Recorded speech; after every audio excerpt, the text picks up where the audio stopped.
Welcome to another episode of Astro Live. I'm your host, Alex Harper, and I have joining me today, Witch King Cooper. Hey, how you doing? Hey there, I'm great. I am currently winning a Pokemon battle. My apologies. I thought I would have time to finish it before we started. I will definitely keep you posted, but I believe we have more pressing matters to discuss today. We do have more pressing matters to discuss. There is the matter of Candace Owens. Yeah, that's what this episode is about. So, all right, for those that don't know, long story short, Candace Owens has gone on for the last 6 months an extended campaign to try to claim that Brigitte Macron, the wife of the French president Emmanuel Macron, is secretly transgender, right? So is actually biologically a man, but transitioned to be a female, and has been done and has been kept from the public. That is the accusation being leveled by Candace Owens. Um, she has turned this into like a I don't even know how many parts now docu series on Netflix. I thought that it's best if we just take a look at some of her claims first, right? Just to get an idea of the kind of journalism that we're going to be evaluating today and like what she has to say. So let's just watch this clip. Ta-da, boom, here is a picture from Brigitte's first marriage, allegedly. Here it is. Here's the photo. I want you to look at it. Just take a look at that photo. We're told that's Andre Louise, and that's Brigitte Trogneux. Now, I have to tell you, I am not a facial recognition software, but that woman, we can keep this up for a bit, guys, does not look to me like the current first lady, Brigitte Macron. Okay, I know faces change, but that does not look to me like the current first lady, Brigitte Macron. Okay, just take a look at this side by side. Shortly after begins a career. Maybe I could say these people are related, but just checking it, I'd say nope. What happened to your teeth? Did you start smoking crack? I don't. This is not. Who is this person in this photo? Okay, but you can't just make assumptions on the basis of looking at people and deciding what's true and what's false. And we do, by the way, they were able to find. Right. I just yeah, we can't just look at people and make No, no, accusations based on what we think is true and false based off that of is not what I pictures. just did for 10 minutes, and We the editor had to cut into this. we certainly can't do that. Now, she has, I mean, like a lot of this, I didn't watch the whole thing, but I skipped around and watched quite a bit of it. And a lot of this series is just her like Mean Girl style, like dogging on Brigitte Macron's like looks, like calling her ugly. Like take a look at this clip. I'm going to show you the photos that were in this documentary. First, just showing you this collage, actually, of all of the photos. There you have it. And Mark, I don't know if you need to take me out of that so they can see the full thing. Wait, okay. What's going on here? Because I was reliably informed that Brigitte Ozier was a hot, sexy pinup girl with irresistible legs who wore miniskirts, the kind of woman that the boys just couldn't look away from. What is, I don't know, guys, fellas, should I check the chat here? Are you guys, guys, is it getting nasty in the chat? Because I'm not seeing it. I am just not seeing that teacher. Also, where are the miniskirts? Actually, she seems strangely to be wearing a scarf in a lot of these authorized photos. Why was she always covering her neck? That's kind of weird. Here, I'll give you guys some close-ups of that. Maybe you guys are not thinking she's hot. There it is, guys, fellas. Honestly, She's like, yeah, look at her. She's so ugly. All right, she's not even hot. All right, like Dude, that's first of basically what all, this is. Like, let's talk shit about the rest of the women in the picture because she's actually kind of hot. The the two guy to the English left. teachers on her right. Come on. well, listen to what she says next. She's like, No, it's going to be horrible. yeah. So she says, Honestly, the guy to the left of her is better looking, in my opinion. I don't know what's happening here. More photos, maybe this one, guys. Guys are making some not nice faces here in the chat. Okay, we'll keep going. Maybe there's so going to be she's some just basically sexy asking pinup your girl. Where's the audience, next like, one? There is it she is. hot? Is she not? Nope. Yeah. There it is not. Skylar, are you only these are the ones from the documentary? Maybe my producer made a mistake. Wait, what? Okay, I don't know. I don't know where the pinup girl is. I'm sorry, guys. I just I feel like I've let you down. Right, right. Are So we shocked that teacher staff photos aren't sexy? I'm I mean, I feel like a lot. I mean, she basically just calls her ugly, right? yeah, of course. Whatever. Says that she's a man, right? All of this, right? Now there is a little bit of some things that she says do make you kind of be like, okay, maybe this is an irregularity, right? So here's an example of like basically one of the very few things that I could find that she points to that seems suspicious at all, right? So basically, what it is that um, in when Brigitte Macron has had to defend these claims in the past against French journalists, right? She apparently presents proof of this that is like this birth announcement, right? So she says basically like it's this birth announcement in a newspaper, right? And she's like, oh well, this is not good enough because it's not a birth certificate. But then she says, all right, this is why the but she also has other issues with this birth announcement, right? And Okay. so this is a clip with this. Somebody on Wayback So Machine had captured this entry on the Amiens archive website, and here is what it reads. I'm showing you this here. It reads the Picard Courier newspaper. It's telling you that from the time frame, they're archiving stuff from the Picard Courier newspaper from 1945 to 1960. And then it tells us that content, the documents that they have, documents from the Courier Picard borrowed by Elaine Trogneau, who's a teacher, from the premises of the journal and lent to the departmental archives of the Somme to be digitized and put online.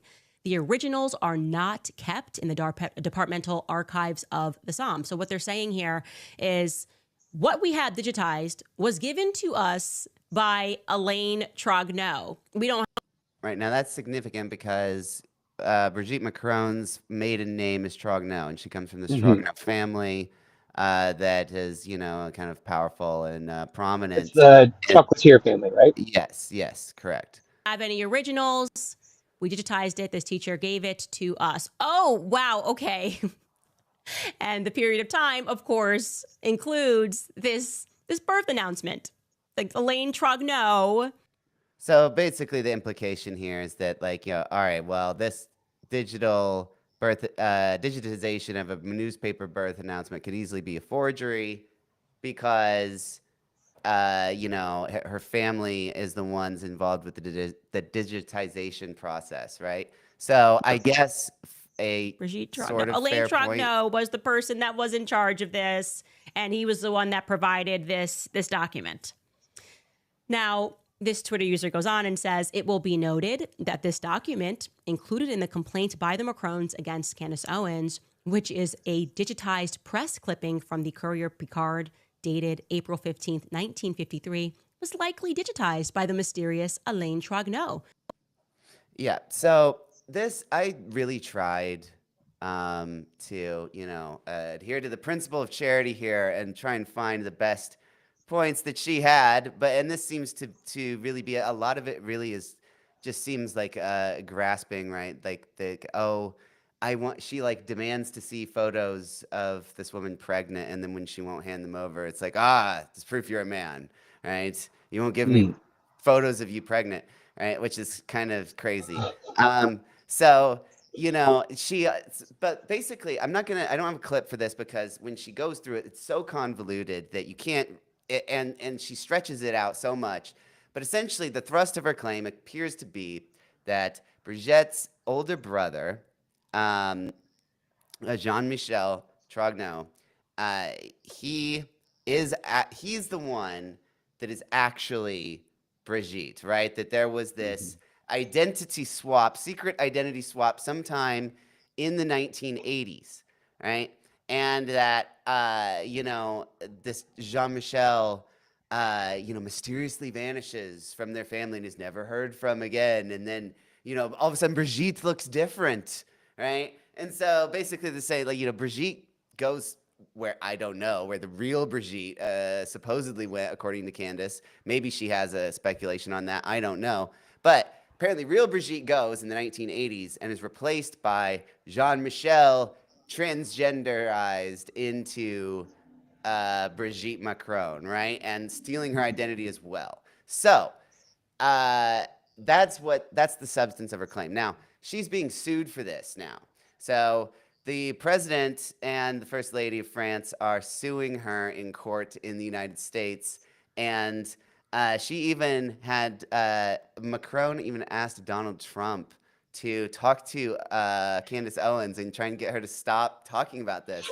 And Trump called her up, right, and asked her, right, and so, and then Candace, I have one more clip that I have to play because what she talks about here, she's talking about the lawsuit against her, and it really Mhm. has some you very stunning historical analysis about culture and things like this. So let's take a What is look. the one thing that every civilization with slaves had in common? And the answer is that there was always more slaves than masters. And yet, remarkably, they were somehow able to stem these revolutions. They're right now trying to stem a revolution. They're going, this can't happen, okay? So we're going to pass more laws. We're going to arrest people.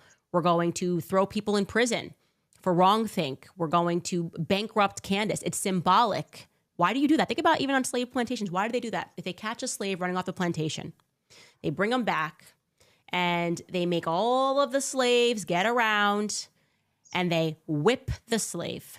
And they sometimes remove the slave's limbs, cut off their feet. Why do they want all of the other slaves to watch? It's a threat. Don't do that. Get back in line.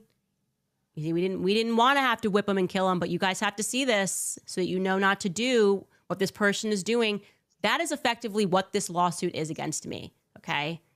Problem, I've never been a slave, and I'm not trying to be one for even one day, so truly, F you, Brigitte and Emmanuel. You sicken me. I mean, I really, the idea that you could do this, this is what you're doing. It's a slave whipping. Just admit it. It's a slave whipping. Little rowdy. What are you guys used to? When you guys see black and brown people, you're like, well, we're down in Algeria just doing stuff. Right. So, yeah. Okay. um, this is how she's responded to that. That's slave whipping. Seems. I mean, she really has gone really off the rails with this, but uh, we are going to take a look using astrology, right, to try and determine um, what what's going on here, right? So, because we have Brigitte Macron's chart, right, and we also have Jean-Michel Trogneu's birthday, right? We don't have his birth time, but we have his birthday. So, Okay. we can look at that, and that can give us enough of an idea. There is someone else that has joined us here. I'm going to turn them on while I start to um, pull up these charts. Hello, how you doing, Fred? You're on. Oh well, I guess she's not on. All right, Coop. Just being you for now. All right. Let's look at the charts. Um,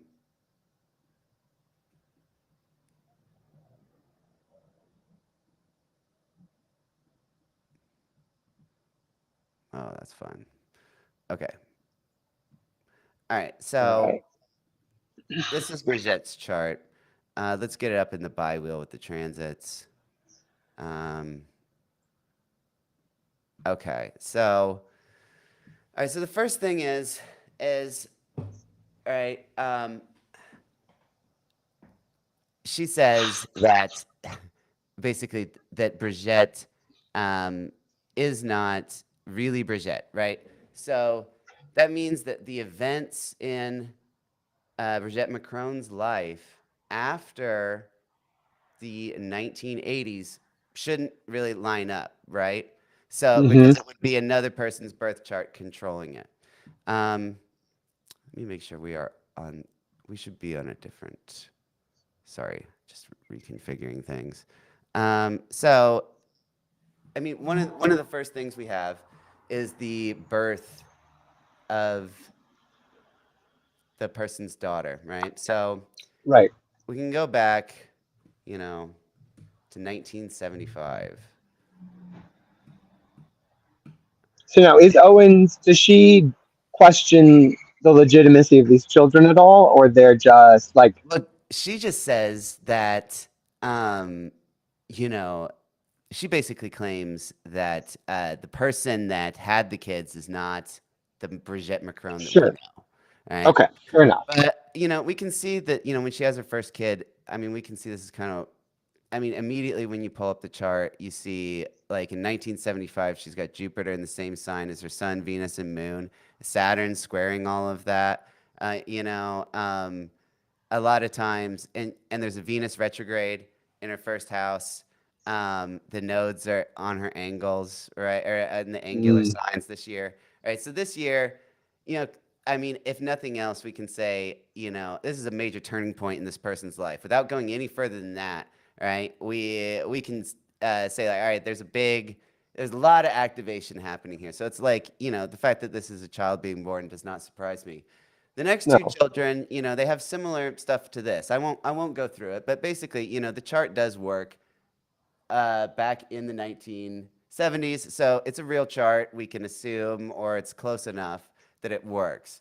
Now, um, basically, when does she meet Macron? Right. So she meets Macron in 1993. Right. Um, so let's go there. No, I don't know when in 1993. Right. So we can just look at what happens here in the course of this year. There Hmm. is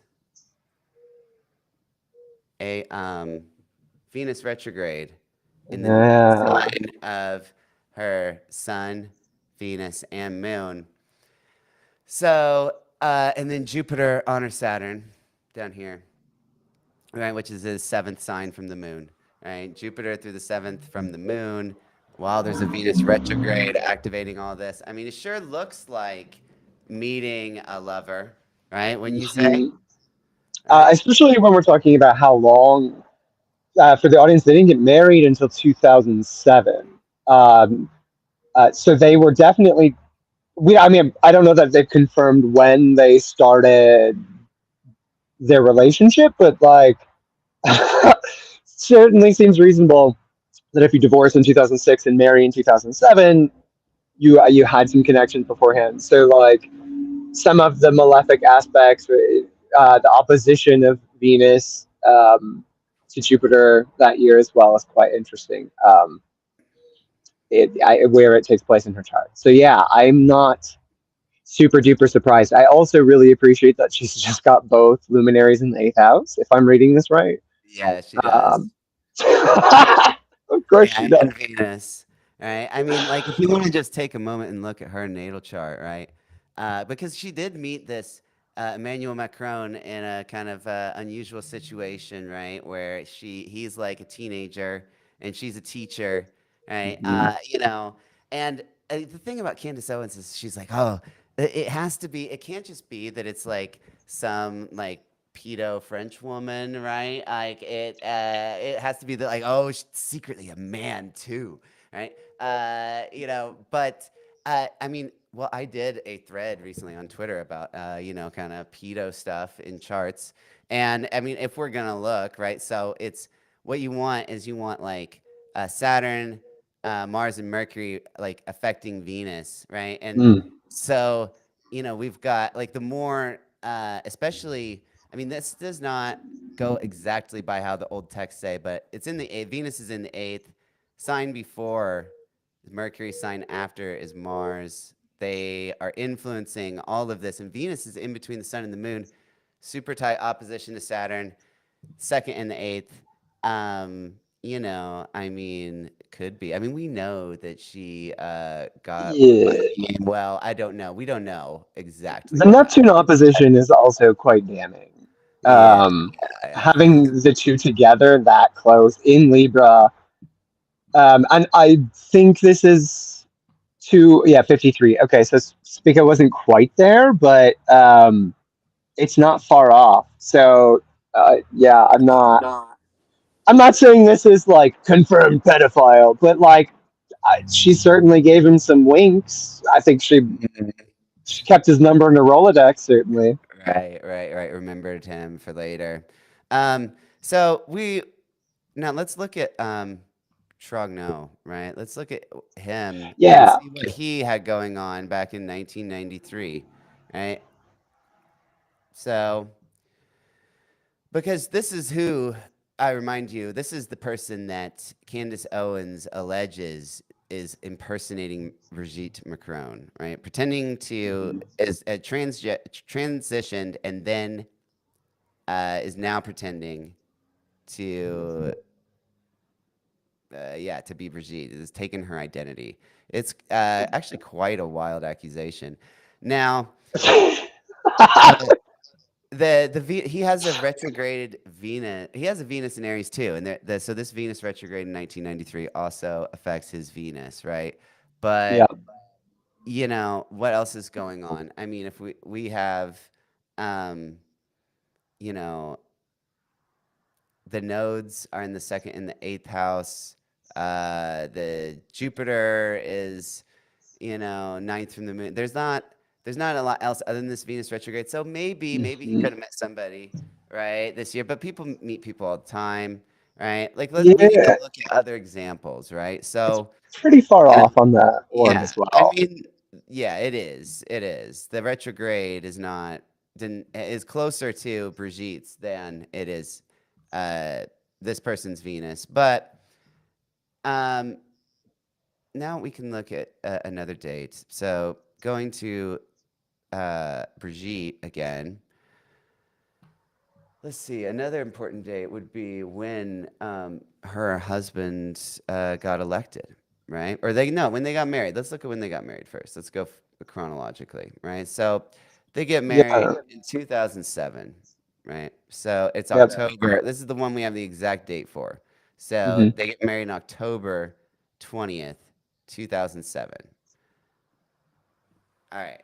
So what do we see? Right. So we see Venus conjunct Saturn and Ketu on her ascendant. Um, we have Jupiter trine Venus, transit Jupiter trine Venus. Let me get the highlighter out. Yeah, so to make you a trine to the natal Venus here.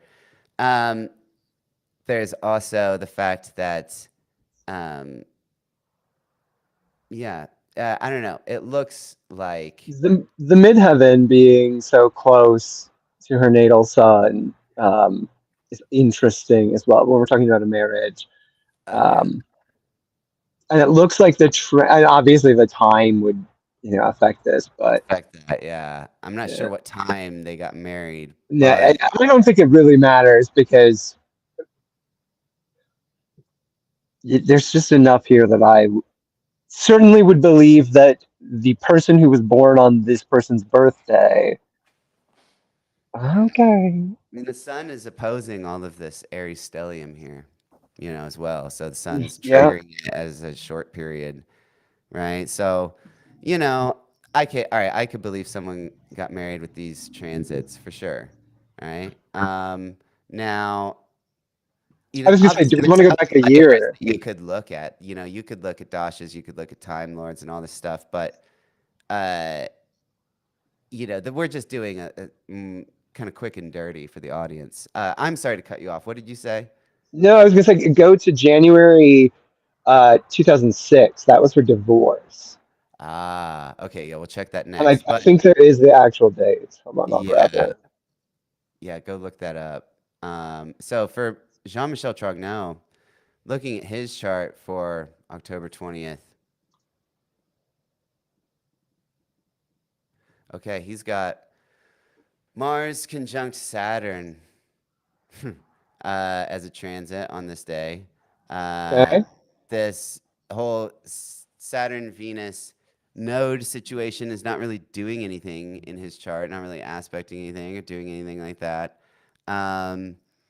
There's Jupiter is in the 12th or the 11th sign from the moon.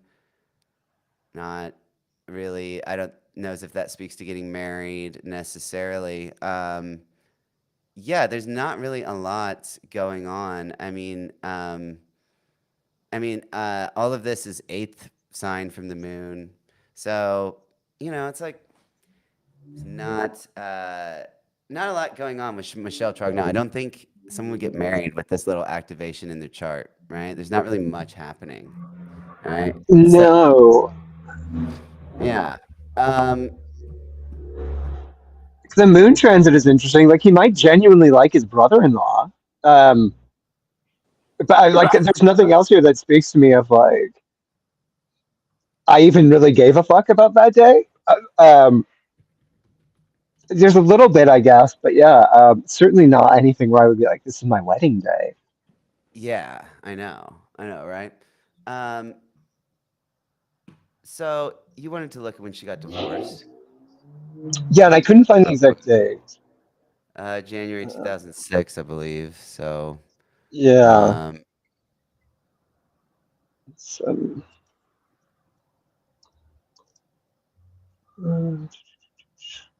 naturally, the citation doesn't have the date I mean, here. that's the nodes going across her, all this Aries Libra stuff, right? As node Oh transit yeah, through. Yeah, so that can definitely bring up beginnings and endings and relationship stuff. Like her whole Aries stellium was just went over by Rahu. So, um, yeah. and Mars is about to join her natal Mars, which isn't grand.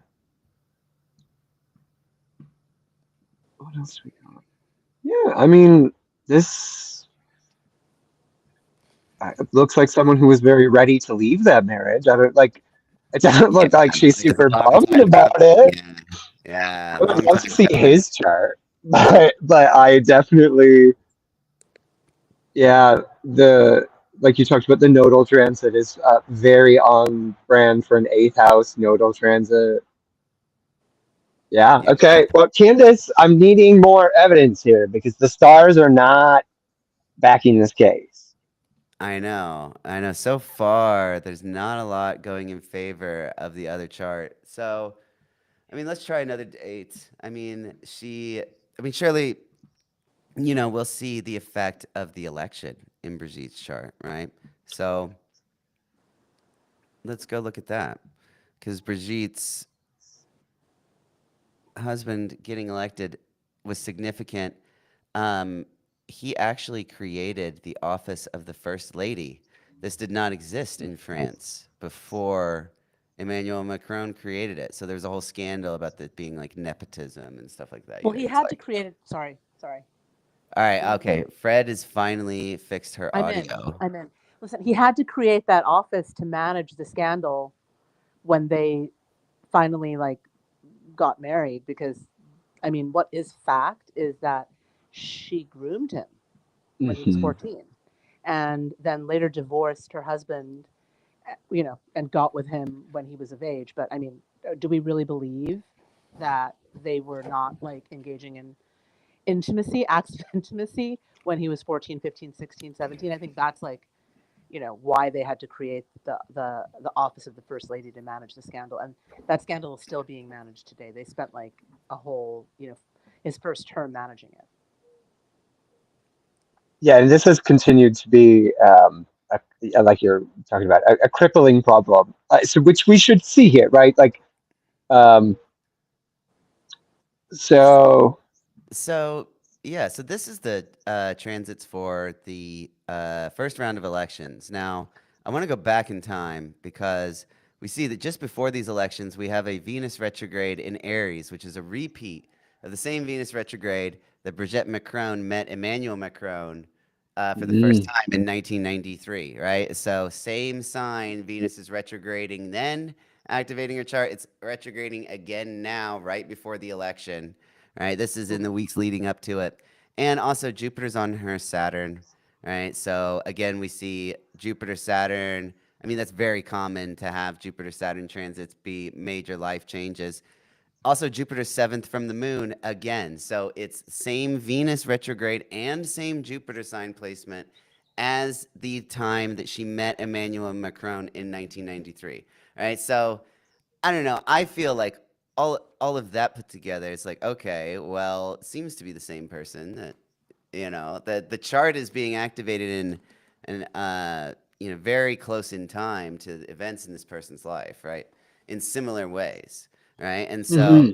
because like when if you start a relationship, right, you can expect like developments in that relationship, significant ones to occur when the astrological conditions that were present at the time you met recur, right, in some form or permutation or another. So if you meet someone during a Venus retrograde, right, so then every time Venus goes retrograde in that sign, which is that's going to cause events in the relationship, right? You can see that. And so I don't know, that's pretty, from an astrological point of view, pretty compelling.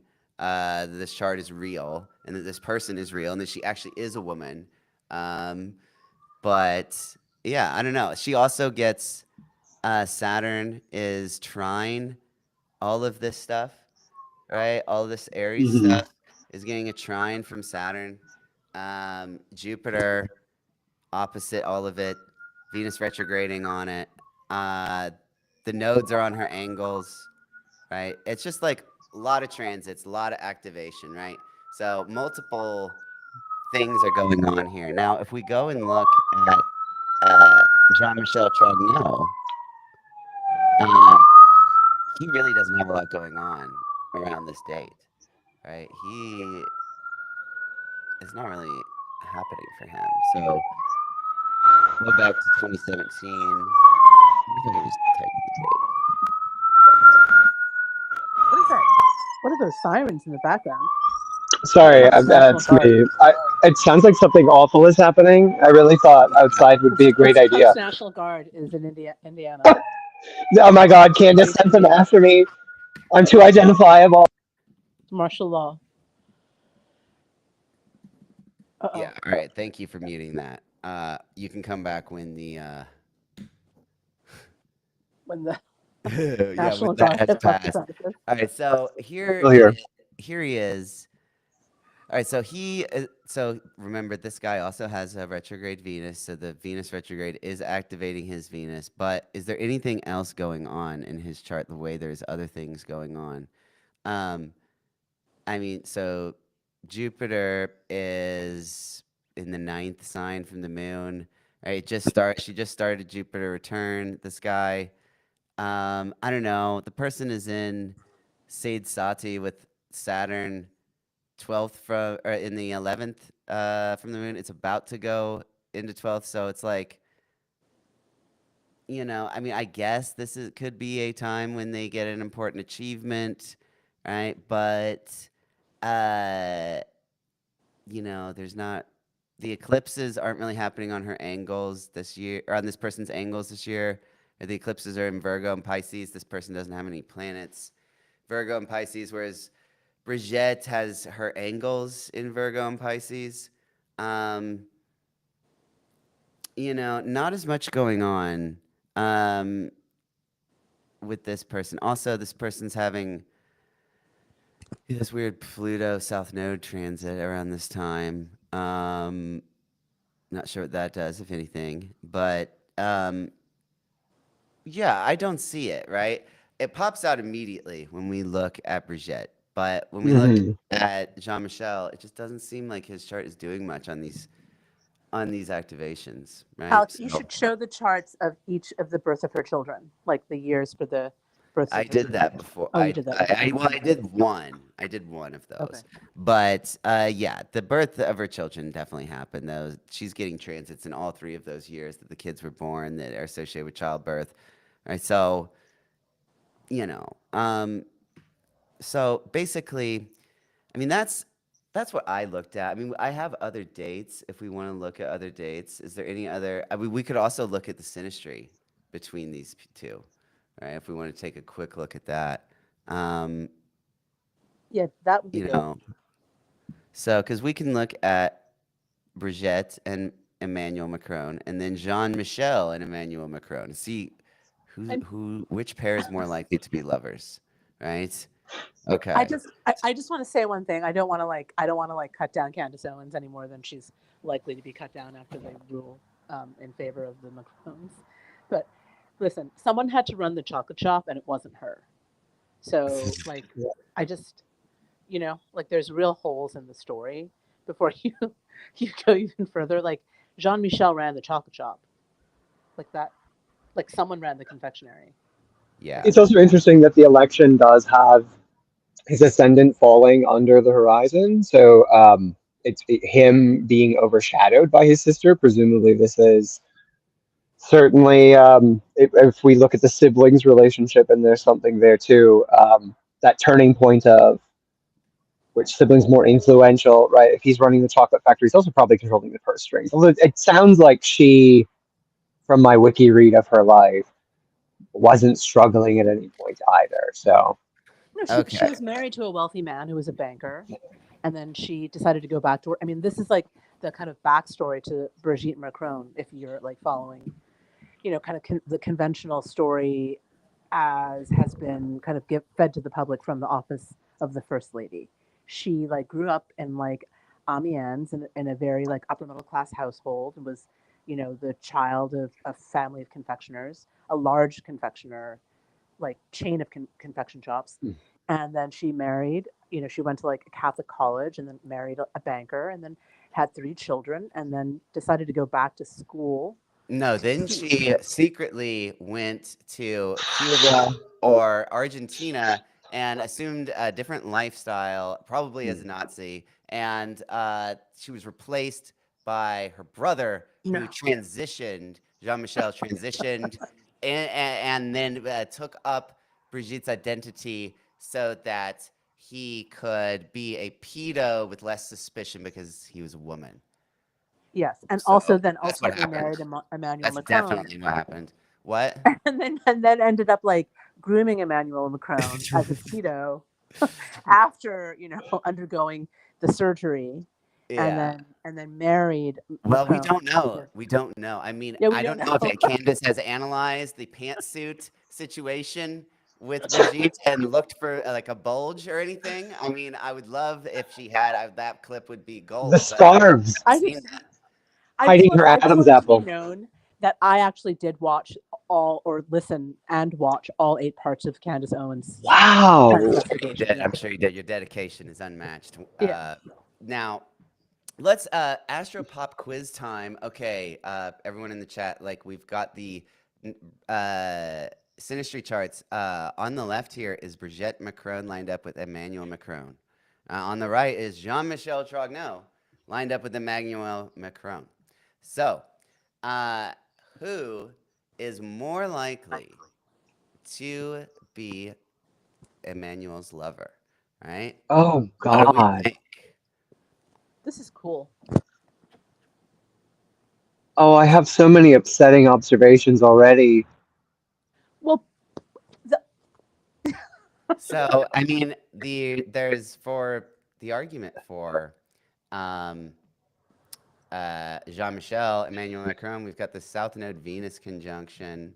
A lot of times, they talk about nodal synastry with personal planets and angles. Is very strong for like relationships. Like it can, make the relationship last or at least is meaningful in some way. Um, but I mean, I don't know. There's also like, I mean, the fact that I don't know. What else do you guys see? Last or at least. Oh, sure. I should look at the other chart. Hmm. I mean, we can look at either one of them. I understand if we need a moment to gather our thoughts. It's hard to just go off the cuff. I mean, there's Mars, Pluto, kind of interesting. Um, there's not a lot of connection I see between like the planets. Like let's look for. I mean, Venus. They are kind of trine by sign, I guess. Right? They're trine by sign. Yeah. Um, this person's Venus. So Jean Michel's Venus, I guess, is in a square to Jupiter. and is yeah. Then there So what Jupiter. if Candace isn't wrong? Like, follow me. Just this is a big reach, but follow me. What if what we're seeing in this chart is Jean Michel's unrequited love for his Ah, sister's student? So he forced her to do the swap so that he could then live her life and have the destiny that she was going to have with him. right. Because So there's like, look at the ascendant and its relationship to the I mean, he was obsessed. He's drawn to him. He can't resist him. If I'm reading the charts right, Jean Michel has his Moon and Mars conjunct Macron's ascendant, right? Like, he's obsessed. He can't help himself. He's drawn to him, obsessed with him. It changes his whole life. I mean, we've got the Pluto Mars, right? Like that sexual energy driving the inner chart, forcing him toward deep like physically altering himself, like completely burying his existence. It's, right, a, right. a So lot there. basically, yeah. The I the think transition Candace is needs to happening consider later, this. right? So it's just later than what Candace says it's 1980s. But what you're saying is that it's actually the switch happened in the 1990s once Exactly. Brigitte had this hot young squeeze, Emmanuel Macron, and her brother Jean Michel was jealous, right? I So think that's we need to consider a Princess Diana link here, that it is very possible that there's some kind of machinations, that someone's trying to, we're getting people in power to create the vacuum that we're in right now. Like, I'm not saying she's right, but I am saying it would be fun if she was right and this was true. So I think we should explore it.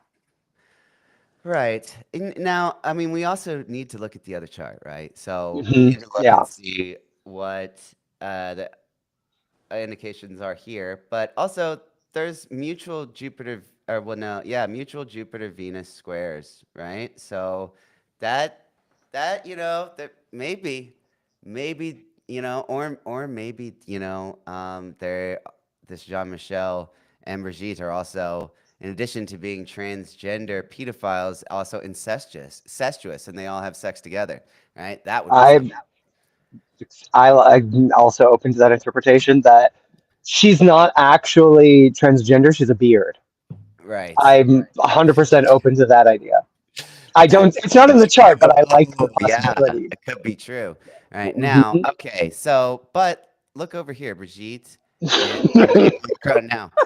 Moon and Mars. Okay, so that's her moon and it's his Mars. Now, actually, shout out to Winter Astrology Win. She on Twitter, can't remember her at the moment, but she posts a lot about astrology and sex, and she has a lot of clients that are involved in like weird.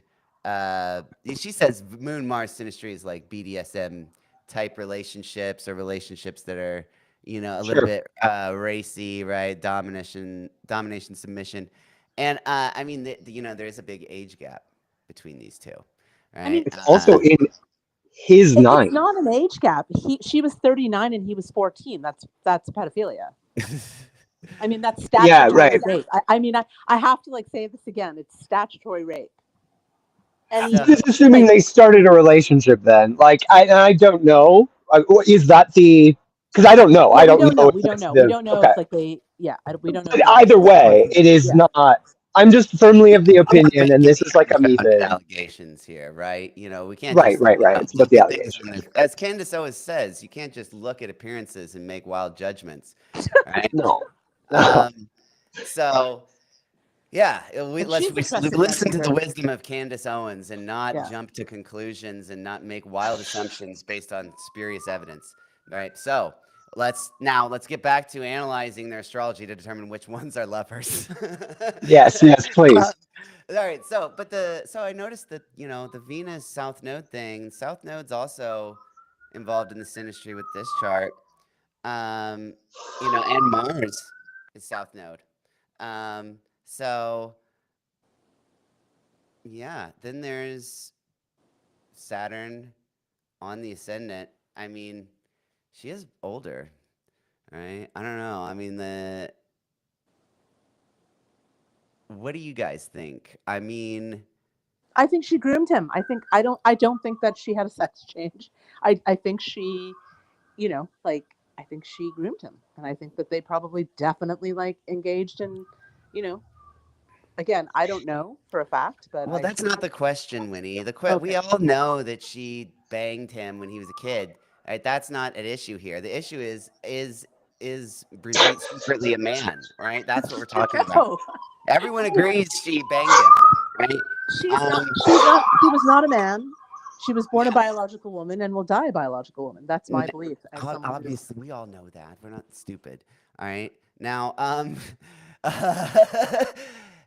look at this Venus trine, much closer than what they had. Right? They have like a really wide Venus trine. I don't know. I mean, there's also Jupiter. The Jupiter is at least in making in the square sign as the Venus. Now, her Jupiter is opposite. Cannot see this person's Venus, so I don't know. I mean, that doesn't look good for kids, but they haven't had any kids together, so it doesn't. That would make sense that there's not. Well, because she's she was 25 already in years his menopause when senior. they got married. Yeah, yeah, She was that's true. she was like already in menopause, like when they Yeah, met. He was I don't know what 29 else. when they got married. Yeah, yeah, that's crazy. Okay, so I mean, we kind of already know the answer because we're not Candace Owens, right? Right. Yeah. But That does help. I do feel like I mean, but the thing that's funny is that this chart does have a lot going on with it, right? And Hmm. I mean, Cooper, there could be something to your speculation that there is some kind of secret behind the I scenes, agree. like I agree. husband swapping thing where she like gives Emmanuel off to her brother so that her brother can fuck him too or some shit. I don't Would know. not shock me. I I do mean, not have a high it would be more like the family is engaged in deviant behavior more than Yeah. anything Yeah. else. Like I don't know that it's actually like, oh, they I mean, no operation took place, but definitely some type of conspiratorial activity that I think is perverse, like perversions, familial Right. perversions. Okay. Yeah. Well, The You chart got you guys between. should look at Candace Owens' chart also. But I'm gonna jump off this call and maybe be back later because I have another call. But this was very fun, and all right. Yeah. Oh, I'll be I'm back. glad you hopped on. See you, Fred. Okay. Yeah. That didn't work. Sorry. That's Fred. Fred comes and goes with the streams. She just kind of is a roving guest. Um, now, all right. Well, is there anything else you want to talk about with this, or should we move on? I'm happy to talk about Candace Owens because I fell down a rabbit hole when I meant to be researching for this topic and came across her tweet the other day, August 10th. She has fallen down the Enlightenment was a Freemason conspiracy to destroy the Catholic Church, and AI is the same thing. So I went down a completely different rabbit hole and spent a lot of time talking about Catholic converts and why, um, in my humble opinion, you cannot trust a Catholic convert. And of course, Owens, if you don't know, did convert to Catholicism after she married her husband, um, and has fallen down the exact pipeline of convert Catholics. Some fun data from Pew while Alex is pulling up the chart. 98%, I'm sorry, 92% of American Catholics are cradle Catholics, so they were born into it. I have never met a convert in real life. I hope I never meet a convert in real life. Yeah, I have lots of feelings about that. But before I rag on Yeah. Catholic converts, let's look at this chart. Yeah. I was Okay, so the time is. raised Catholic, and the only converts I ever met were people that married Catholics. And so that is the vast majority of people who do convert. There's like 15% of converts who are like, I just thought Catholicism had some really good ideas. Like, all right, dude, this is a lifetime gig. You know that, right? Yeah. So, I mean, I am. Yeah, it is. I mean, we don't have a birth time, obviously. No, yeah, So this is noon, but I mean, I honestly I feel like she could be Leo rising anyway. Just by it how wouldn't she surprise is. me. She has a Yeah. really pronounced forehead, which makes me think it could be a Jupiter sign, but it's also just how she wears her hair. Yeah. Yeah. I mean, she's got this Taurus stellium, Jupiter. Interesting. Yeah, the Jupiter Jupiter and is Gemini tracks. Oh yeah. An Aquarius moon. Oh, no wonder she's a conspiracy theorist. Oh, come on. That one's just easy. Are you kidding me? Astrology is just too on its face. What the hell? Okay, great. It's a seventh house conspiracy theorist. I love that. Um, Square Lilith is interesting. Okay. Oh, are we scooting the birth time around I was or I was dates? I was doing the day. I was wanting to see how fast some of the planets were going. Oh, okay, okay. Yeah. I just toggle it back and forth a day. Um, Interesting. Okay, Candace. I This makes a lot of sense. Interesting. I mean, I think Candace is. I mean, obviously, she's clearly a grifter, right? She used to way back in the day, in like the 2010s. Before she was well known, she was posting and saying all of this like, Tumblr, social justice warrior, Hmm. stuff like that, right? Super woke, quote unquote, right? And then switched to the whole conservative thing when she realized she could make more money doing that. Yeah, it's. I would probably want to arrange the chart in a way that her moon ends up in the second house, or maybe Yeah, the we can do third, that. um, Yeah. which I do think ends up being a Jupiter rising or Sagittarius or close to it.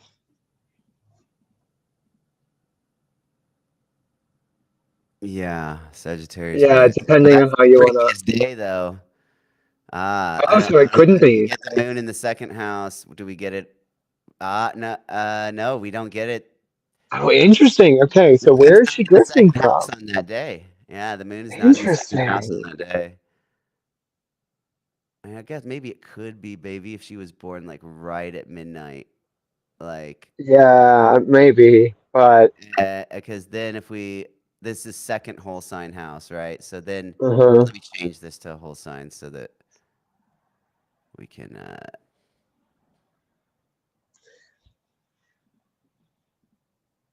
Because particularly the conspiratorial grift is a really interesting. It's not an unheard of shift, right? From performative leftism to performative, whatever we want to call So right wing thought. yeah, basically, I mean, she has to be. If we want the moon in the second house, she has to be Capricorn rising, right? Okay. Because this is exactly at midnight, right? On the day Mm, she's born, right? And she's probably not born at this time, right? She's probably not born right. at the stroke of midnight, right? I don't know. She could be born just after. Who knows? Um, I mean, one thing that stands out to me is the Saturn Neptune conjunction. I feel like Saturn and Neptune aspects, are good for like those people are just like photogenic, right? And they just show up Yeah. well in photos. Especially if you've got the moon making some kind of aspect. She doesn't, but I mean, the moon is in the second is like 30 degrees away, so that's like I guess a semi-sextile. Well, and it's in Saturn sign, so it's Yeah, yeah, not it's in quite the same Saturn as an sign as aspect, well. but Yeah, yeah. So I that don't still know. I makes sense. mean, yeah. So what do you think, guys? Did she make it all up for attention? All right. I don't know. Probably. Let's be honest. Right, but it was If she it was didn't, kind of I think entertaining. I mean, like what do we think about this? Like putting like the Venus Cazimi on the ascendant and the the Saturn Moon thing straddling the midheaven. I don't know. I could see that. yeah, Or the Kazemi on the mid ascendant I like, or well, yeah, um, certainly having Venus on the ascendant would make sense. I mean, there's no denying that like she is a very attractive woman and understands how to use her appearance well. Like, um, even in those videos, that like her hairstyle and the way she presents herself does certainly point to someone with Venus in a place of authority, at least. I don't. I do like the moon in the 10th as well. I mean, certainly if that's going to be your career, right, is this eternal outsider constantly critiquing society, be it from the left or from the right. Aquarius moon in the 10th certainly fits that. And then Saturn ends up where? Where are you? Oh, in the ninth. so Grand. yeah, all the old texts say that if you get the sun rising with the moon on the midheaven, then that you'll be like famous or like a king or something like that. Right. Sure, So makes sense. yeah. Yeah, I definitely tracks. And the fact that, like, that rise to power is predicated on being so publicly visible um, seems to fit with the idea of having Venus pretty close to the ascendant there. Yeah, this I would guess is probably pretty close. Yeah, Close I could go enough. with this. All right. Yeah, Maybe she's Taurus rising. Yeah, I think either Taurus or Leo rising for Candace. Honestly, those are my two guesses. Uh yeah, I think that. I mean, maybe she could be Scorpio rising, but I don't think so. no, she doesn't have that intensity. Like even in that video where she's putting it on, right? She's trying to be like a Scorpio just wouldn't have to try that hard, or Scorpio Yeah, rising wouldn't try that yeah, no, they wouldn't. Okay. Well, someone in the chat says IDK if we have a birth time for Jennifer Anderson, but she share any similarities in the chart with Brigitte Macron because they are both women who get accused of being men in conspiracy circles. Really? Oh, chatter! Please link me to the. Oh my God! What? The Jennifer Aniston's a man story? I've never heard. I know the I've lady heard from that Sex and the either. City is a horse. I've not heard that Jennifer Aniston is secretly trans. That's crazy. I mean, she's been in the public eye for so long. Like, Apparently, she talked about it on Jimmy Kimmel. What? okay, so we do have a birth chart for Jennifer Aniston. Okay, Yeah. awesome. Oh, Okay, so we can pull up Brigitte, and then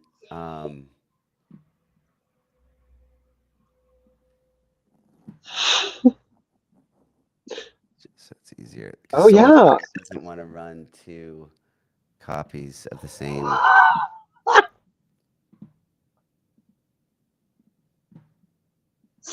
Okay, she just has a beefy pussy. I don't know if I can say that. I think we're on YouTube. She just some women are outies. That doesn't make her transgender. It just makes her. What they're saying that she's got a bulge or something? Yeah. So there's this shot They're from saying her camel toe is a 1999. dick or something. It's not even camel toe. It's just a shadow. Right. But yeah, I'm on white people Twitter, which is fantastic. This is going to let me share an image now. I'll send you the link here. So apparently this is a thing. Like our chatter friend is onto something. Okay. But yeah, I think it's literally just I don't. Some of you might be too young to remember that anorexia was super popular in the late '90s, early 2000s. So the reason that she has abs visible is because she hasn't eaten in days, and she's wearing underwear, and there's a shadow on the blurry picture. But yeah, I love this. I think this is my new favorite thing. Of we can't insult you. We just like don't have anything to attack your personality, so you're trans, and that's just the critique. Um, Absolutely absurd, and clearly going to continue. Which, like, not to get super serious, but yo, you've got the chart up. I can stop rambling. Yeah. No, you're right. But I was waiting for you to finish your point. There's we've got You, here yeah. Neptune is opposite the sun in Brigitte's chart. Neptune is square the sun in Aniston's chart. It's also Neptune is conjunctum malefic in both charts. It's Ah, Mars and yes, Saturn. that's true. Yeah. Yeah, that's very true. Saturn here, Mars here.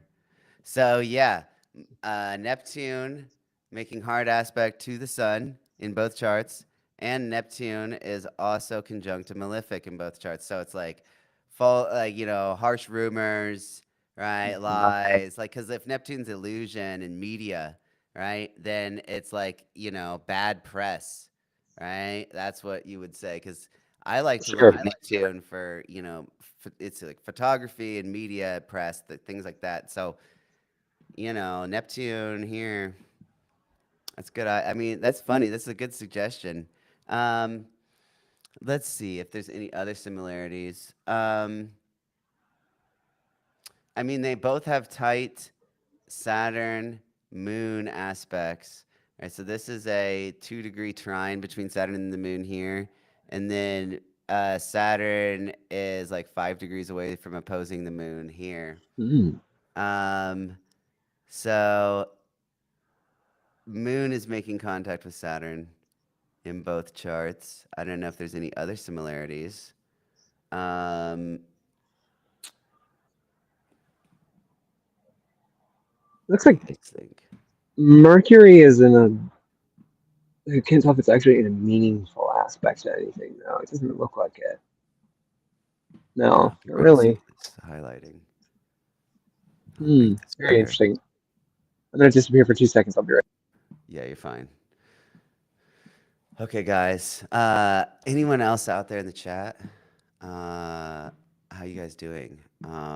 You enjoying the stream so far?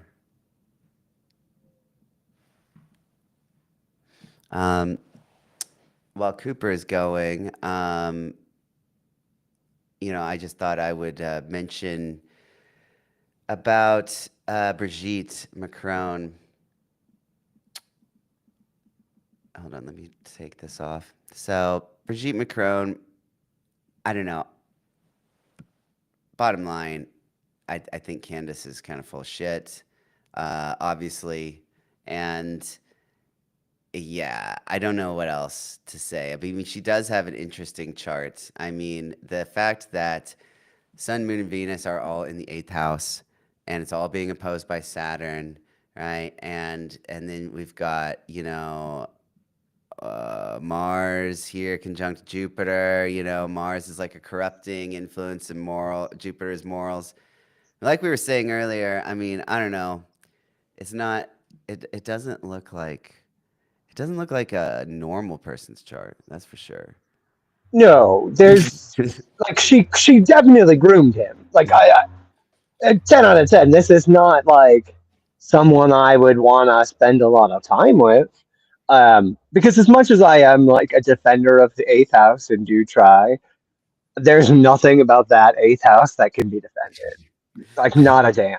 Not This is opposite Saturn. Are you kidding me? It's Saturn in the second, no Venus, less. retrograde Venus opposite retrograde Like, Saturn. yeah, for in the second and eighth, like the bet. Like I have a. This is my fun astrology fact of like Saturn in the second house is the placement for like dictators, politically corrupt people who are very successful at it. Like Kanye West, Hitler, and Meryl Streep all have Saturn in the second, which I just find very interesting. Not that I'm saying they're necessarily similar people, but they are people who are like famously problematic and spin that to their advantage. Obviously, in Street's case, much better. But I'm hoping she's got just some kind of fucking redeeming qualities as a person because her chart doesn't suggest a lot. I know, I know. Someone Michelle, also we don't have a time. mentioned Michelle Obama as being a person that gets accused of being a man. Mm. All right, and so let's see if she. All right, so Neptune is not doing much here. It It would be is like a really square loose Saturn. sextile. It's square Saturn. Neptune is square Saturn, I guess, and it's yeah, it could be a sex wide orb sextile to the sun. I mean, also, if she, but we don't know what time she's born, so the moon could be trying her Neptune. Uh, Yeah. yeah, but I mean, this one at least this one has Neptune square a malefic. Doesn't have the other part of the similarities. That's why you got to look at a lot of different charts, right? Hmm. Um, Okay, well, I think that we should move on from this part of the show. So I also wanted to take a moment to introduce Cooper here. Let me turn off the screen share. There we go. So Cooper here. Cooper is someone I know from Twitter. We started talking about a year ago, actually, maybe a little bit more than a year ago. And he's an interesting fellow. He's a magician, and he's written a book. It is called Beyond the Horizon: Meaning, Mystery, and Magic. A modern seeker's guide to meaning, mystery, and magic. All right. So, uh, it's a great book. I wanted to have him on to talk about it. He's got some really original thoughts about magic, but he still stays within, a lot of what you have kind of come to expect since the 19th century, but kind of revamps it interesting way. So one day you may hear Cooper's name mentioned alongside, Peter Carroll or Aleister Crowley as someone that started a new spin on magic. All right, so. Hey Cooper, how are you doing? Want to tell us about your book? Sure. So it began out of, yeah, where do we want to talk about? So it took about 2 years to write, edit, all that good stuff. Um, and I hemmed and hawed about trying to make a book that was properly publishable or one that I thought was interesting on magic. And like most magicians, my interesting to me being the essential part. So the book is, I think I term it as a love letter in the introduction to magic, to a life lived as a practitioner of magic in many, many different contexts. And I talk a little bit about that in the book. We go from in the beginning, hey, here's why astrology, particularly like what we would talk about as Babylonian astrology and its descendants. Here's why that's so useful for magic and really helpful. And here's a magical framework you can use based on that. So if you understand what the planets are and what the signs are, you can follow this book and get to a decent place for practicing magic. By the end of the book, there are the 10 sorceries that I lay out, which, in my opinion, if you're a practitioner of magic, you should be able to do all 10 of these things without any trouble. These should be very basic things. So, from like a Kundalini meditation to be aware of your spirit and soul, to then I think the 10th sorcery is actually making a contract with the spirit that has some permanent effect outside of yourself, right? So Right. I think one of my big gripes about magic and what you will find in the book is that I am not interested in magic as like self help or personal development. I don't think people who practice magic are good. I don't think practicing magic is necessarily good. I don't Right. think that bad people get punished because they're bad and like good people get rewarded because they're good.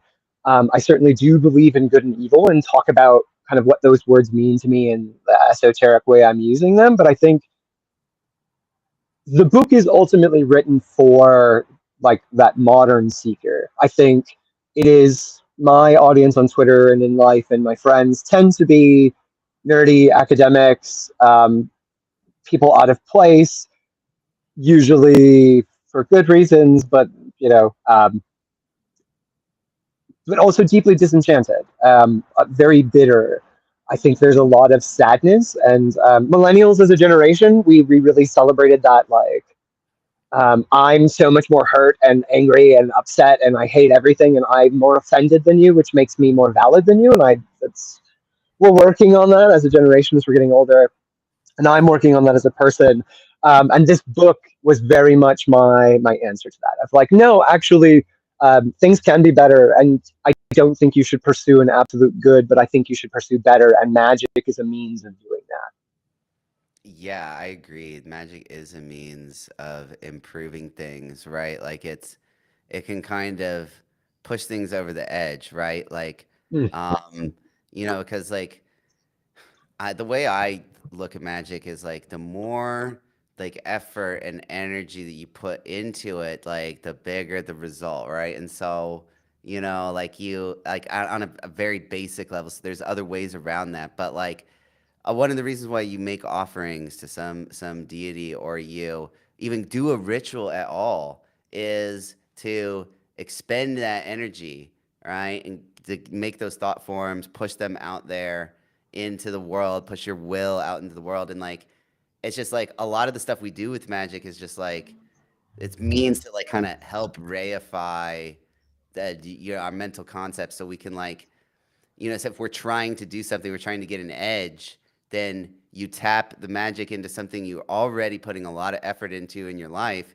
and it can be something that takes that to the next level, all right? Because there's mm, more energy to work with. Like you've already got some momentum going, right? And so like the least amount you have to reduce the probabilities is best because magic can like make something that's unlikely more likely, but if it's vastly unlikely to begin with, it depends on how good you are as to how likely you can make it, yeah, right? and even then, there are just some things that cannot be done. Which I know as a magician is a thing I'm not supposed to say, but it is. And I spend a lot of time in the beginning of the book, like in the first section particularly, where I'm talking about um, why I think astrology is so useful for magic. But I would also caveat that with learning astrology doesn't teach you anything about magic, but you should learn astrology if you're going to study magic because it's my Yeah, big historical argument is that it's the only consistent across most Eurasian traditions that's spanning about like 6,000 years. So you can find touch points between those traditions where they're referencing these things and even other traditions, right? Like, I'm going to slaughter his name. It's Jeffrey Cott.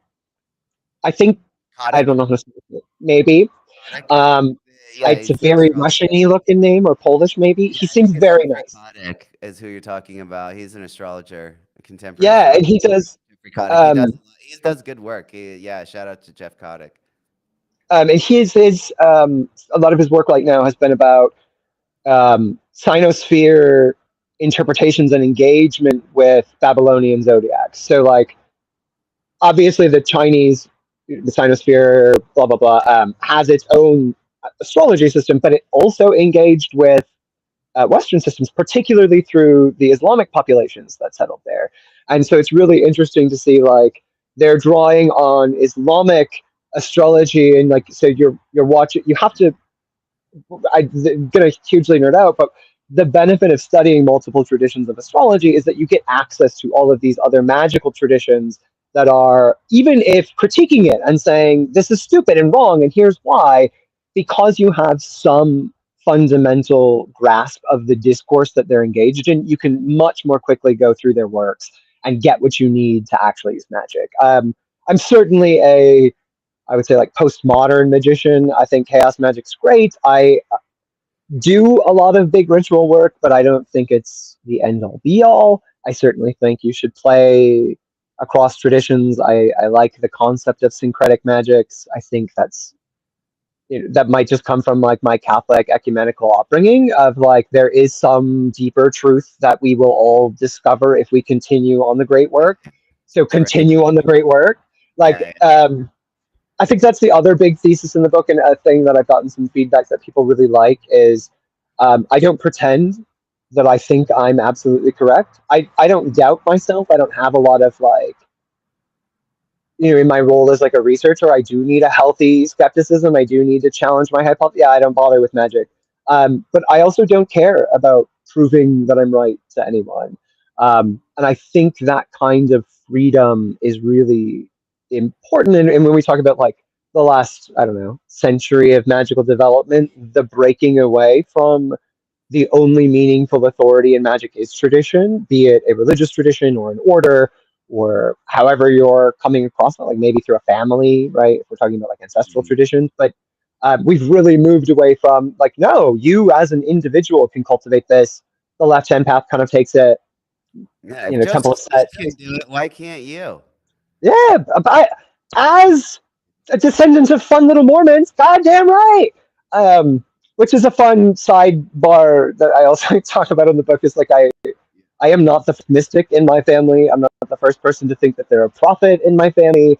I'm not the first person to be like problematically religious when it's like annoying to everyone else in my family. This is Yeah, what we do. yeah. So it's nice to know. At least it's in the blood. What are you gonna do? Someone says in chat, where can you find the book? You can find it on Amazon. I believe there's an ebook version and the paper copy. I like my books in paper copy, so I would recommend it. But feel free to get it in ebook if that's your preference. But I believe, yeah, Amazon's the only place you're going to get it right now. I would love to do a second printing, but mostly it would just be a more organized version of this. Um, I was going to do an index, and just to be honest with you, um, we were 2.5 years into this project, and I just needed to be done to move on with something. So the index got sacrificed. There is a great works cited. I'm very pleased with that. There's about like 50 to 70 books in the back that you should check out. Um, they're organized by section, and I do try to pull from some sources outside my, I guess, like magical upbringing. But yeah, it's going to be overwhelmingly English magic, Yeah, old Greek classical magics, and then like OTO onward high magic. I yeah. really don't get into the medieval stuff. I've read a lot of it, but as It's soon as too I need a compass and a protractor, fuck no, it's no, too no, no, no, complicated. no. That stuff. That stuff is way. They're just adding stuff just for show at that point. Yes, Um, yeah. absolutely. And I understand that sometimes adding things for show to a ritual can be important, but I think it's more important if you're the one that adds it, right? Rather than Yes. just copying someone else's addition, right? Which is an interesting point about what the role of uniqueness has in magic. Um, I don't know. I mean, I, what do you think about that, Cooper? So in the book, toward the middle, section 3, I start to break down my logic around metaphysics and this question of, is it better to do the ritual as it's written, or is it better to do my own thing? And naturally, my answer is going to be they both have merit. I think following the ritual, doing all of that is great, but I do think, particularly for how we think about magic, like culturally, because I that is really I'm a magic is consciousness kind of person, right? So your beliefs about the world and your fundamental understanding of how things work is the primary limit to all magic you can do. It's why sometimes when I talk about healing magic is really, really difficult. And part of that is because you don't know how to heal yourself.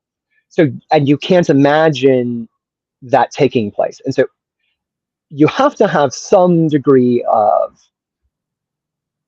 a mental framework for the magic to take place, right? There has to be a logic, is usually what I would talk about it as. Mhm. And I think the beauty of showmanship, of putting your own spin on a ritual, is in that you can hide some of the stuff that maybe is a problem. You can, I mean, part of the reason that we would use drugs, right, for like sex magic is that you can be more uninhibited. It just fundamentally allows you to produce more energy. So if Yeah, your twist is helpful in that way, awesome. If the twist becomes a performance in and of itself and starts to overtake the actual working, then it becomes a problem, and you're inventing shit that gets in the yeah, way of you doing the yeah, actual work. yeah, yeah. I usually want to strip it down, but sometimes, like especially earlier in my practice, I think adding particularly like prelude stuff, right? Like, um, I've always been big on the prep into a ritual being almost more important than the ritual itself. I think Yes, that's a take maybe, but I agree with you. I agree with you. going Because the to ritual is just a show. yeah. That's Yeah, the fun part.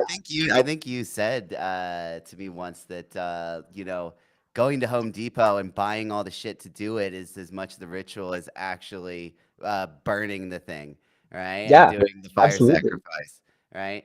And speaking of fire sacrifices, I mean, the whole thing is like almost every ritual is more or less a variation on the same thing where it's like, you like build a fire, you call down the spirits, you burn something, make a sacrifice for some symbolic thing, and then you feast afterward, right? I mean, Yeah, that basically is like 90% of rituals, right? So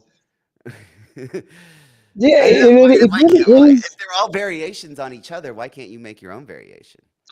Which is the entire thesis of my book. In the magic system, I would frame it as a framework rather than maybe its own independent system, because it isn't any one thing, but it's a logic of how to approach it, which is very much that, yeah, magic rituals are, all rituals are three things, right? There's a catalyst, there's some kind of an invocation, and there is some sort of power source behind it, right? So if you've got those three things, you've got a magic ritual. I would make the argument that everything else is just an alteration of that basic formula. So I break it into spellcasting and enchantment. Spellcasting is a fast ritual where you're using yourself as the catalyst instead of using something else. And enchantments are the opposite. They're slow rituals where the invocation is delayed and pushed off, right? It's to the point that you can use it protectively, right? Where, like a Hexenspiegel comes to mind, where the actual magic doesn't take place until another circumstance encounters it. So the Yep. magician has laid that foundation, but the ritual actually is not the making of the Hexenspiegel. The ritual is when somebody uses a hex on you and the mirror shatters instead of you being affected. Um, I think people sometimes forget that, like, the act of the magic is often way delayed beyond the ritual, um, especially with enchantments, which I think people should be using more than they do. Yeah. Yeah, and then enchantments can have, kind of like permanent effect, just like a buff, right? Yeah. Um, yeah, something you were saying though, about what I really like about how you approach it is that the meta level that you look at it, where you're like, what is magic really? What are we talking about when we say this?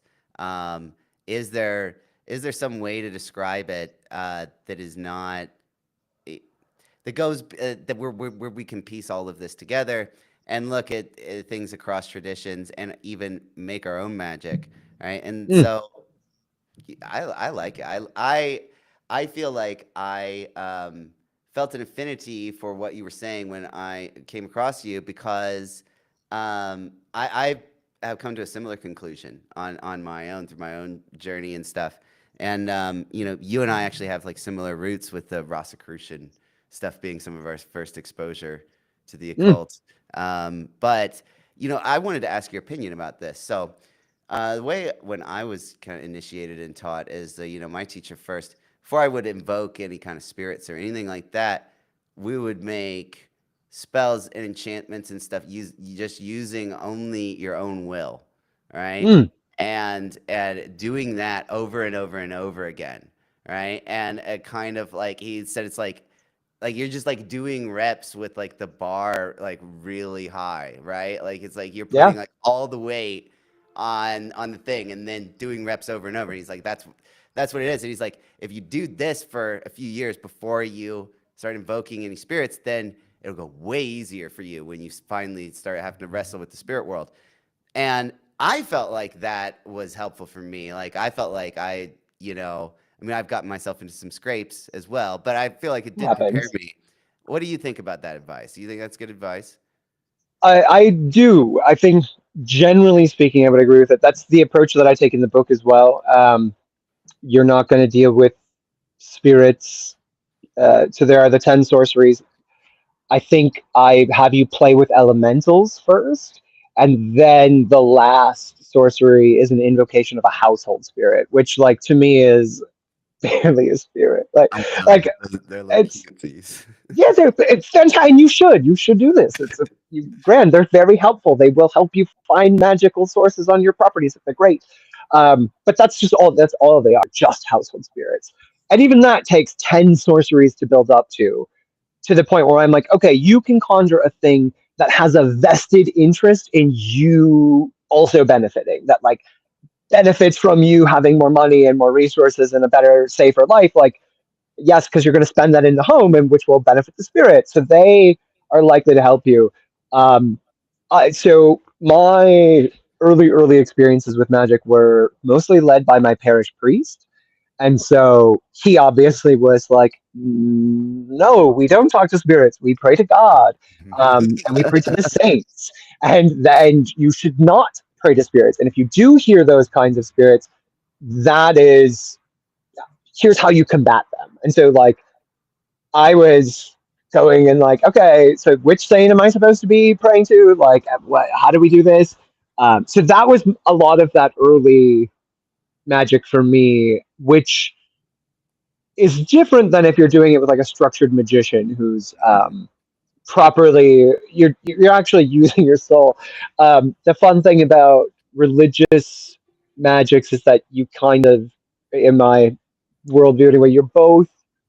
Um, you're able to go farther than you should be, but you can't break the rules. You can't bend it. There's not a lot of playing with it. So, like there's this my story my friends like to tell where we're I don't know like 11ish and out on Halloween and we've terrified ourselves and we're being followed by some older kids who are obviously found some marks.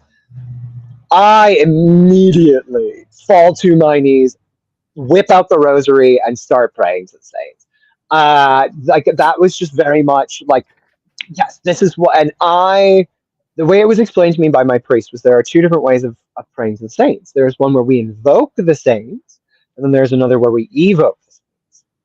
So again, I wish I could meet Father John and just have an honest heart to heart with him of like, how exactly did you end up in my tiny little town parish? Like, you had to really fuck up because he was in the Vatican and was a priest stationed there for quite a long time, and then ends up in butt fuck. No, did Father John? I don't think he diddled anyone. At least not in our parish. I would have heard about it. I would have gotten diddled given how often I was in his office. But that didn't happen. So I don't think he was a diddler. I think he might have actually been like a legit believer in Catholicism, which is a problem. I don't For know, a priest. Cooper. Maybe you just weren't his type, Cooper. I so here's the fun thing. I wasn't the only gay Catholic boy begging this man to spend time with him alone and teach me about magic and like show me how to talk to God. And none of us got diddled. So Well, good there were for like him. three of us. Exactly. Which is really funny because my grandfather was vehemently convinced that he was in fact a pedophile because I mean, he was just yeah. very obviously gay. I mean, he is a priest into the occult, right? It's It's not. not a far reach, to be fair. But I um, loved Father John. He was great, and did have that advice of, and later mentors I had, even like hoodoo mentors were like, yeah, no, there's until your own soul is strong enough to manage elementals and minor spirits, why are you bothering? You're just asking for trouble. yeah, yeah. No, that's true. That's true. Yeah. Although tussling with them can help you level up pretty quick. Uh, it will inevitably you're going to do it. So it's just a question of how prepped do you need to be before you fuck up. Because I Yeah. think to your point there, I wish I'd made this clear in the book, and I think it's in there. But there is no like you can't do this and not have it go poorly. I think Crowley, um, in his later works, is reflects on that. Of the magician's ascent isn't just going up, and I do talk about this in the book. It is also having to come back down.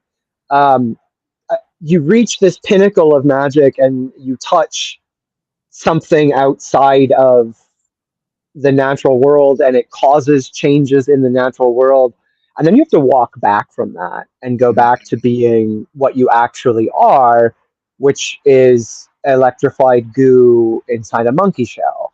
And that up and down over the course of your life is necessary. There is nobody who actually does this work, always has good things happen, is always happy, like their life goes well.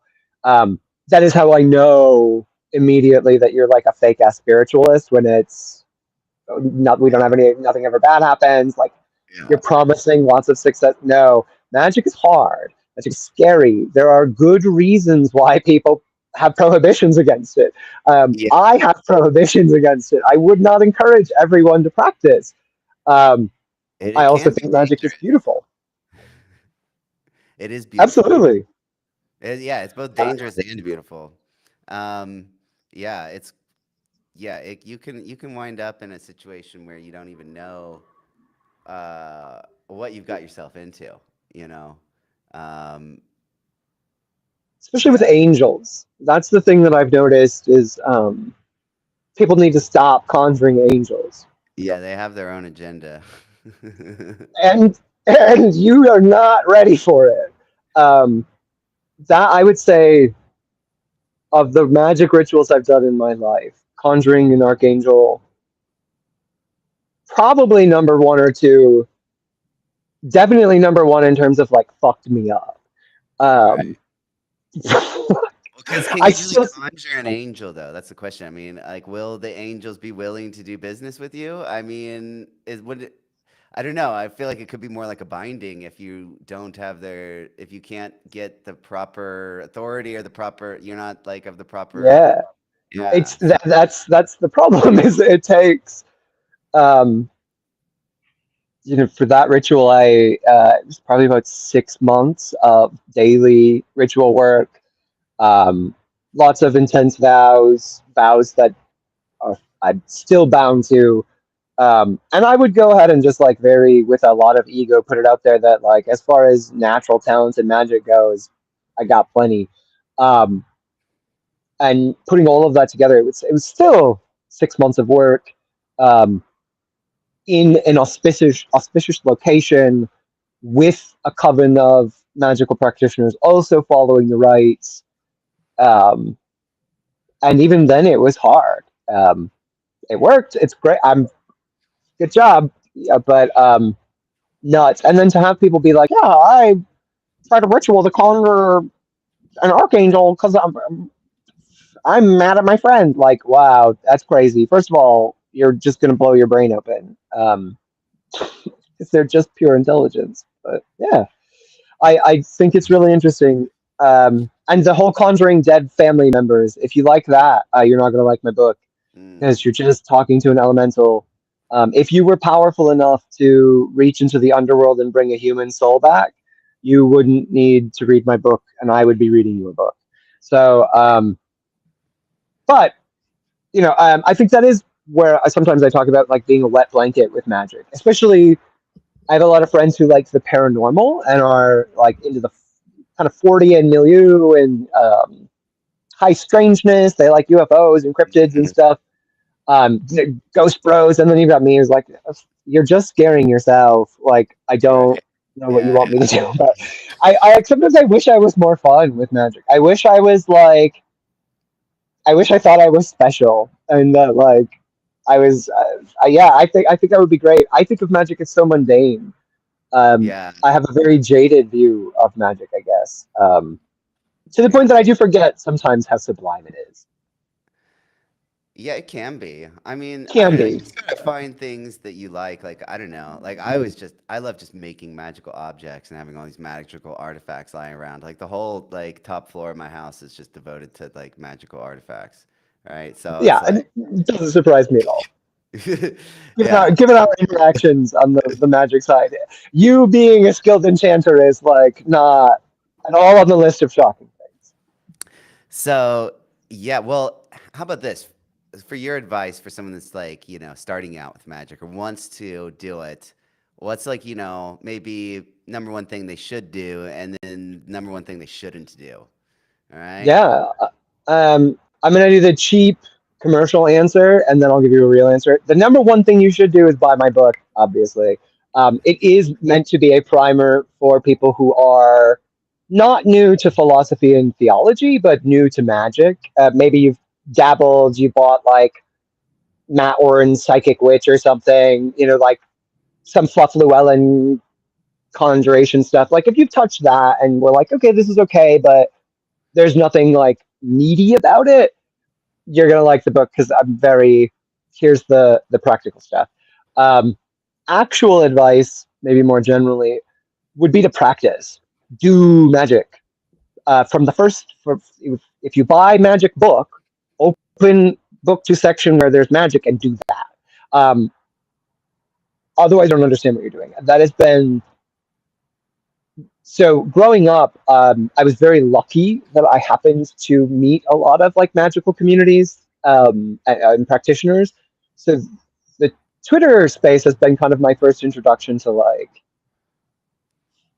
the broader community. And one thing that I'm shocked at is how little people actually practice for how many books they've got. And they're like, yeah, I've read blah, blah, I blah, blah, know. blah, blah, blah, blah, blah. And I'm like, okay, do you know how to like do a spell? And they're like, I don't know. That isn't it. That's not the bonus, right? Like, blah, blah, blah, blah, that's not Abraham. Like, blah, blah. Like, Yeah, I I know. know. I know. It's That's so okay. crazy. Yeah, those type of people, they just read books endlessly and don't do it. Like, I don't know. I think I have been doing magic for years before I even looked at a grimoire. You know what I mean? Before I even got curious enough to like actually go and like try out these grimoire spells, there was a lot to keep you there's a lot to keep you occupied. Yeah, I think that is great advice. Yeah, I think that would be my advice too. I would second that advice. So as What for about what I what they wouldn't shouldn't do, do? yeah, I really you should not idolize other magicians. Um, I this whole space, right, and not even maybe just magic, but the supernatural woo woo space is so rife with charismatic personalities, and I would even go as far to argue that having a charismatic personality is helpful for magic. Um, but it is very dangerous. It's really easy to fall into the I need to do this and this, and like I need to be like that. It's so easy to say I'm not enough because I'm not blah blah blah. And this is a thing that even some of the like my students, we have had multiple conversations about. If like I am not a good example for you to follow after, and neither is anyone else. Because I wasn't this way at the beginning, and I got here by looking at 15 different people and taking bits and pieces of what I liked from each of them. So absolutely consult different sources. Absolutely follow many people. If you're going to take a magic class, take one from two or three different people. But whatever you do, do not commit to the first tradition you wander down, or the second, or even the third. Spend some time examining these people, and remember, every single one of them has diarrhea. Every single one of them sucks. Every single one of them lies. They're all shitty. We all are garbage because we're all still humans, just like you. We've just maybe found ways to use that more effectively. So I think that's my big do not is really do not believe any one of us is more valid or more deserving or more capable of being a magician than you are. Even if you're going into a thread with me where I'm like, yeah, I don't think your capacity is all that high. Like, I don't think you could be a master magician. You could still be a magician. Every single human being that has a soul can do it, and you will do it on your terms, no matter what you do, no matter what tradition you follow. I mean, that's the whole plot twist that Crowley breaks the high magic orders of is like secretly the daemon, the holy guardian angel, all of the thing that you've been trying to attain. Ha ha ha! It was just you the whole time. Um, and that's Yeah. awesome, and it takes forever to get there, but that is the ha ha ha, and that is the secret of magic. So however you're going to get there, but no one can tell you how to do that except for you. I can tell you how I got there for myself. Alex can tell you how he got there. Crowley can tell you how he got there. Blavatsky can tell you how she got there, but you will have to walk that path. And if you are looking at other people to show you that path, you will fail and you'll get nowhere. So that's my big caution is remember this is your journey, Yeah. and none of us can guide you on that. Yeah, yeah, and it's kind of like, kind of like not to sound gatekeepy, right? But Hmm. like, when people ask me, should I do magic? Should I start doing magic? I tell them that if you're asking me that question, then the answer is no, right? If you should Yeah. do magic, you would already be fucking doing it, and you would, or at least you would try it out without giving a shit what someone else says about whether or not you should do it. I mean, come on, Well, the question would have who's been gonna do it better how. than you? You would have asked how to do it, right? Because I do get those DMs. There's the difference of like I think blah, blah, blah, versus like, hey, I want to do this. How do I do it? If I get a how do I do this, Yeah. you okay? Then Okay, let me I'll respond. kick you. I'll throw you a bone. I'll tell them. I'll just send them a ritual. Then I'll be like, "Oh, Hmm. here, try this." Yeah, Yeah. I'll crack the grimoires open. Yeah. Here's like a little ward, right? Um, guys, I posted the link if anyone wants to join for chart reads. I posted it on my Twitter account.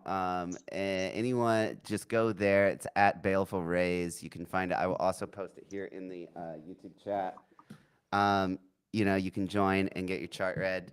But we'll keep chatting here while we wait for people to join.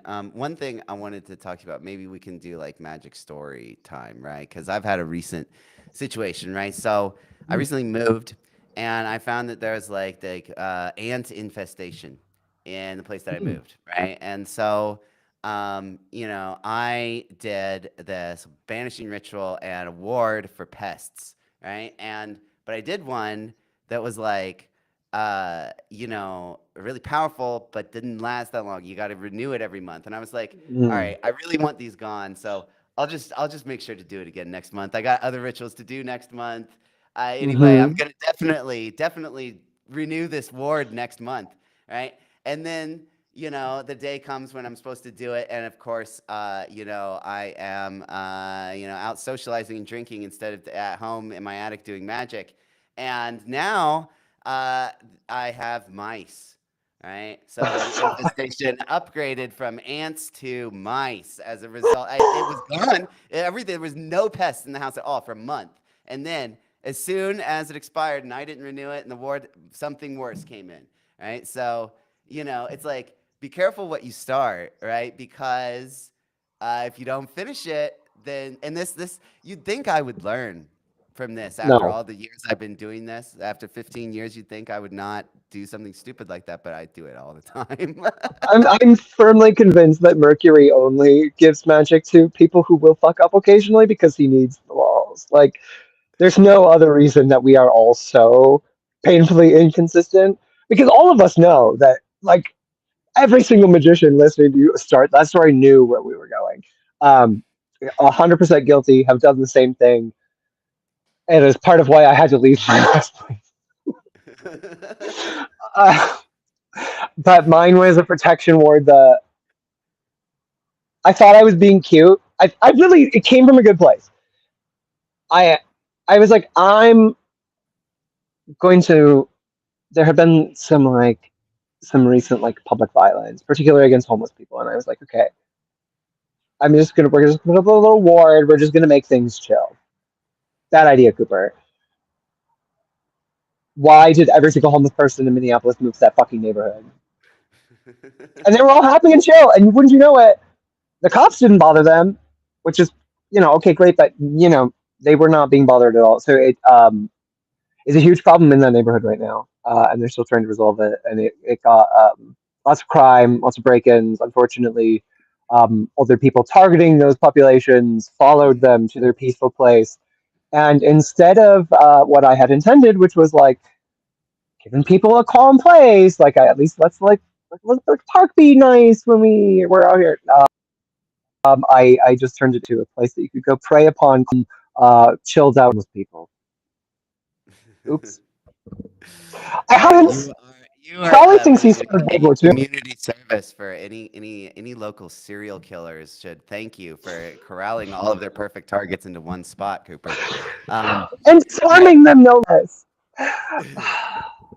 we do have a caller. Let's Oh, activate him. awesome. Eric, how are you doing? Hey man, how's it going? Doing good, doing good. Yeah, hey, you want to call in and get your chart read? Let me pull up the screen. so I can plug in your information. All right, cool. All right. What's your birthday? My birthday is March 22nd, and not to make you feel a little old here, but 2005. Okay. And what time? 8:13 a.m.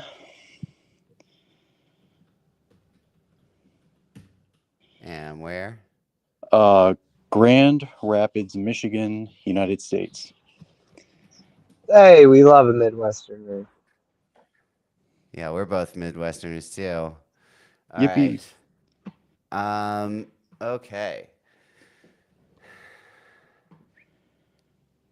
Here we go. All right. So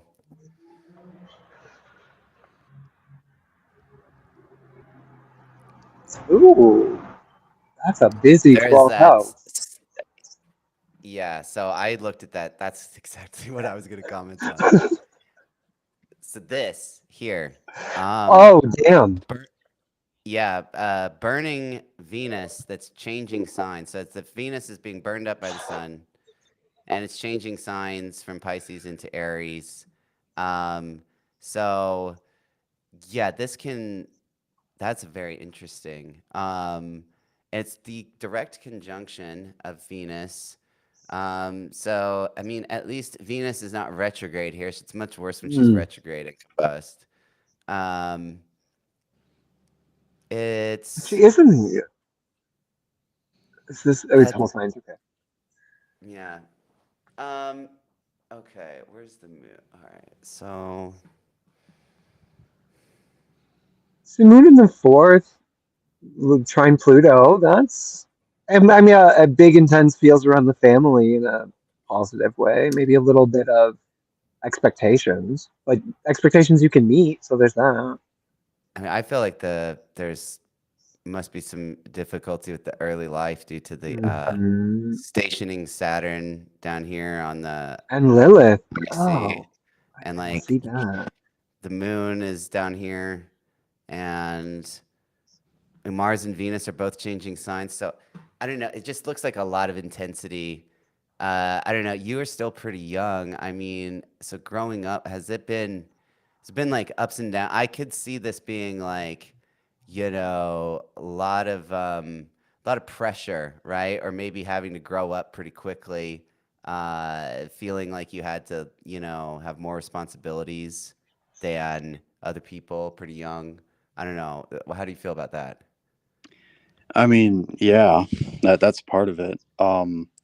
I'm not sure if it's signified anywhere in this chart because I'm pretty new to this, if I'm being honest. But like when I was younger, especially like when I was, I don't know, maybe 7, 8, 9 years old, it kind of felt like it came on like kind of quickly, and then all of a sudden, I've ever since I've had this weird, like, very weird, like whiplash relationship between like, oh, I should be like my family, and actually, no, you all suck.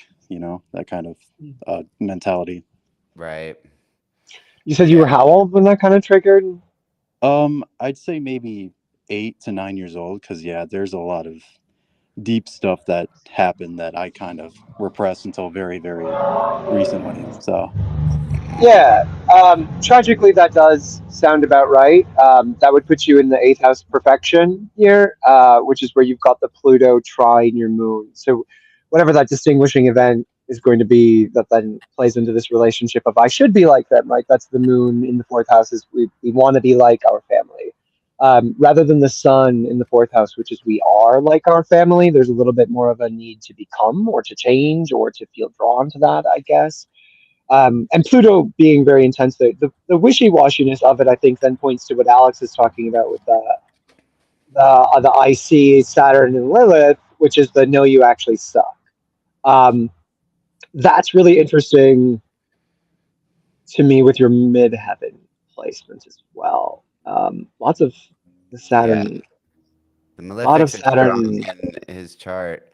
Um, I mean, I would say in terms of like the family thing, you've got this Ketu South Node conjunct Jupiter here.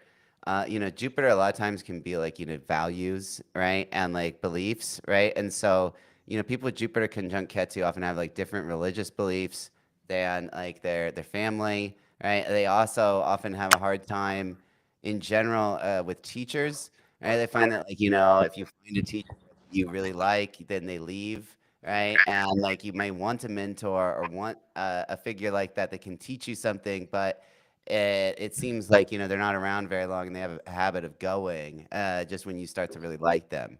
Um, how do you feel about that? Yeah, that tracks pretty well, actually.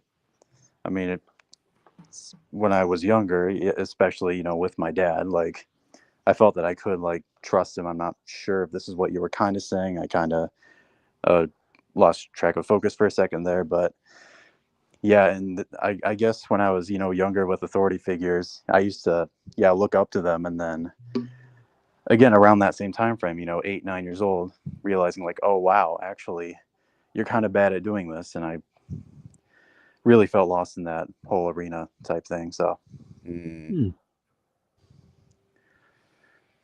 Um, have you ever considered going and doing any work like in medicine or like anything like that? Do you want to be like a nurse or a doctor or anything like that? I'm not sure I really have that in me, if I'm being honest. Right. Like, I've I've looked at that, and it's a lot of course hard work that's kind of to be expected, but Right. I I have been kind of feeling lost in that arena. I'm not sure if you could like pull up a transit chart or anything, because I've been told by someone I know that there's a lot of stuff going on there. So Yeah, we can look at that for sure. Hmm. I mean, I think in terms of like, so a lot of times when people have a lot of planets in the sixth and 12th house, they work in settings where it's like a big institution or healthcare or I see people that work in like prisons in the criminal justice system, like anything where it's like seems to be like large institutions when you have a cluster of planets in the sixth and 12th axis that it's just more common for people that work in those positions to have it. Also, um, both your malefics are pretty strong, right? The Saturn stationing direct and Mars is right here on the midheaven. It just changed signs. It's sextile the sun. Uh, so that usually indicates someone with like grit that can like kind of withstand a intense environment, right? And that you're good under pressure, right? And if shit is getting real, you won't fold. And so it can be good, like working. Like I could see, like I mean, not everything with this has there's like EMTs, right? Especially if you're like an adrenaline junkie or something, like I've got some EMT buddies that like, love going out and doing all this stuff. And, they do have to have knowledge of anatomy and stuff, it's not like it's brainless, but I don't know, it could be exciting. yeah, I'll consider that. Let's just say that. uh, So what do you think, with Cooper? Saturn, yeah, I'm really interested, and I kind of open on a question. Um, when you talk about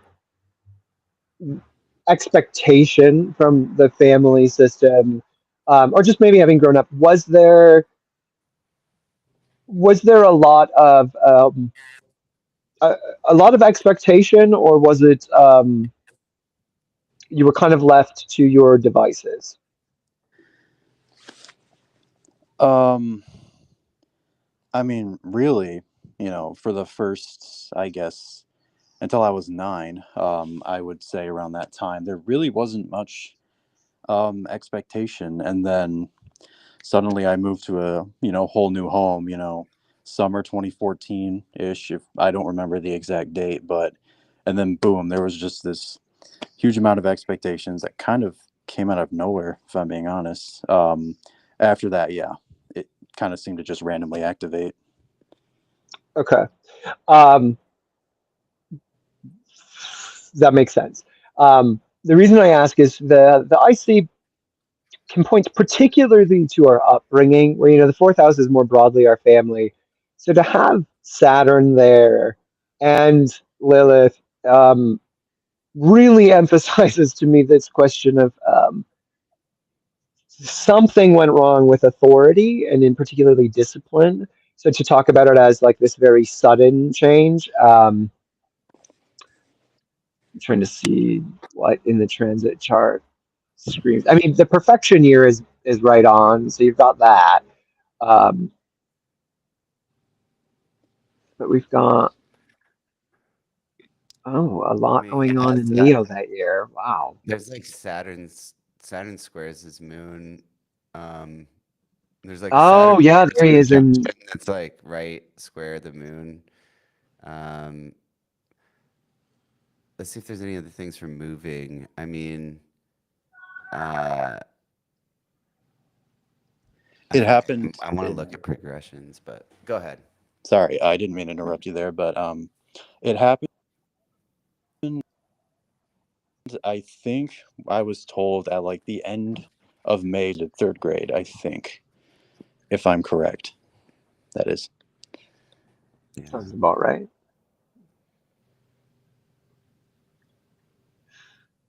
I mean, so we've got Chiron in the 11th. That certainly points to a move that's not always that fun. Jupiter in the 3rd. Did you move closer to family, to relatives?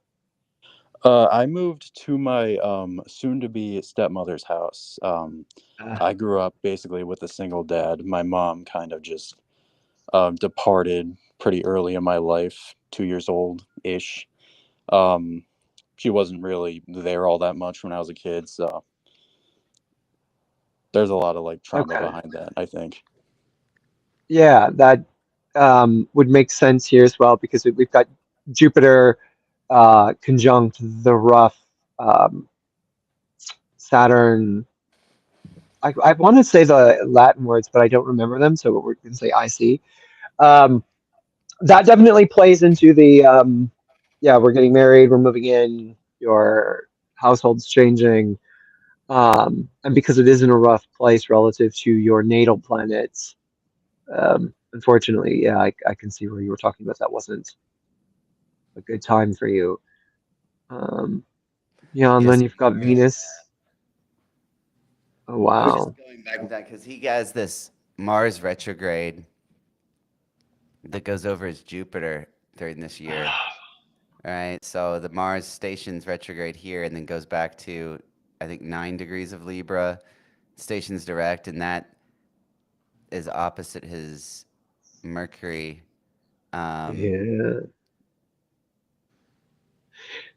So it was a lot of grow up quickly kind of deal. But not so much in the you're given responsibility, but back to maybe what you were talking about expectation. So I'm going to go ahead and just spitball here, and you can correct me. A lot of structure is introduced to the household that is primarily about controlling your behavior rather than maybe participating in the household kind of vibes. I would guess that you talked about your relationship with your father coming into struggle then. Um, there's also some signs there. It looks like Lilith comes into the fourth house, which is again going to point to with our parents. So, I mean, certainly tracking here. Mars stations right here at the end of May. Damn. Mars stations can be particularly, I mean, the Mars retrogrades are usually violent and like produce events, especially if they're like within aspect of your planets. I mean, this one, so this like it's opposite his sun within 7 degrees, but it's also opposite his Mercury. I mean, it's conjunct his Jupiter. I mean, it's hitting all of his Aries Libra stuff. Yeah. So it went over the nodes, and this is also the node over reversal. So, the sun is the father, right? And so, this sun with Rahu in the 12th house is going to afflict the father, and it's gonna, if there's a problem with either of his parents, he's gonna have a problem with the dad, and this is probably gonna be what brings it to a head. or when the problems start, right? Mhm. This is gonna be like when, yeah, Yeah, the Mars opposition, that the quite literal separation from the father by having a third person enter the family dynamic. That'll do. Um, so in terms of like, some of the proactive bits, because it is important to remember you're 20, right? So yeah. you're kind of in the shitty part of life before the parts of our chart become helpful. So as someone who also has a very malefic heavy chart, um, I'm so sorry, but yeah, the first 20 years are kind of rough. It does, but it gets so much better and it gets better quickly. And you do have some signs again that would point toward it does get better. Alex is pointing to your resilience, which is something that you probably are young enough that it hasn't really matured because you probably haven't gotten a break from needing to be resilient.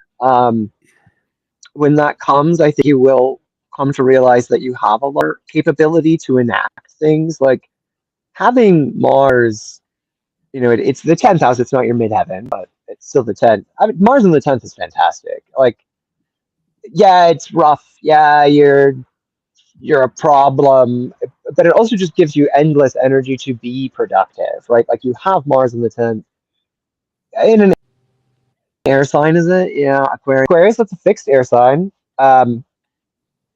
There's a lot that could be done with that. So I think, especially because it is loosely, are you? It's a progression, Alex, No, or I'm looking mundane at his chart? transits. Yeah, this is no, Oh, this okay. is his transits to his natal chart. I'm looking at like around your 15th birthday, right? That year, would that year be significant with things involving, right, like the father or like oaths or promises, like broken promises or um, some kind of reversal that happens. It's key in this year.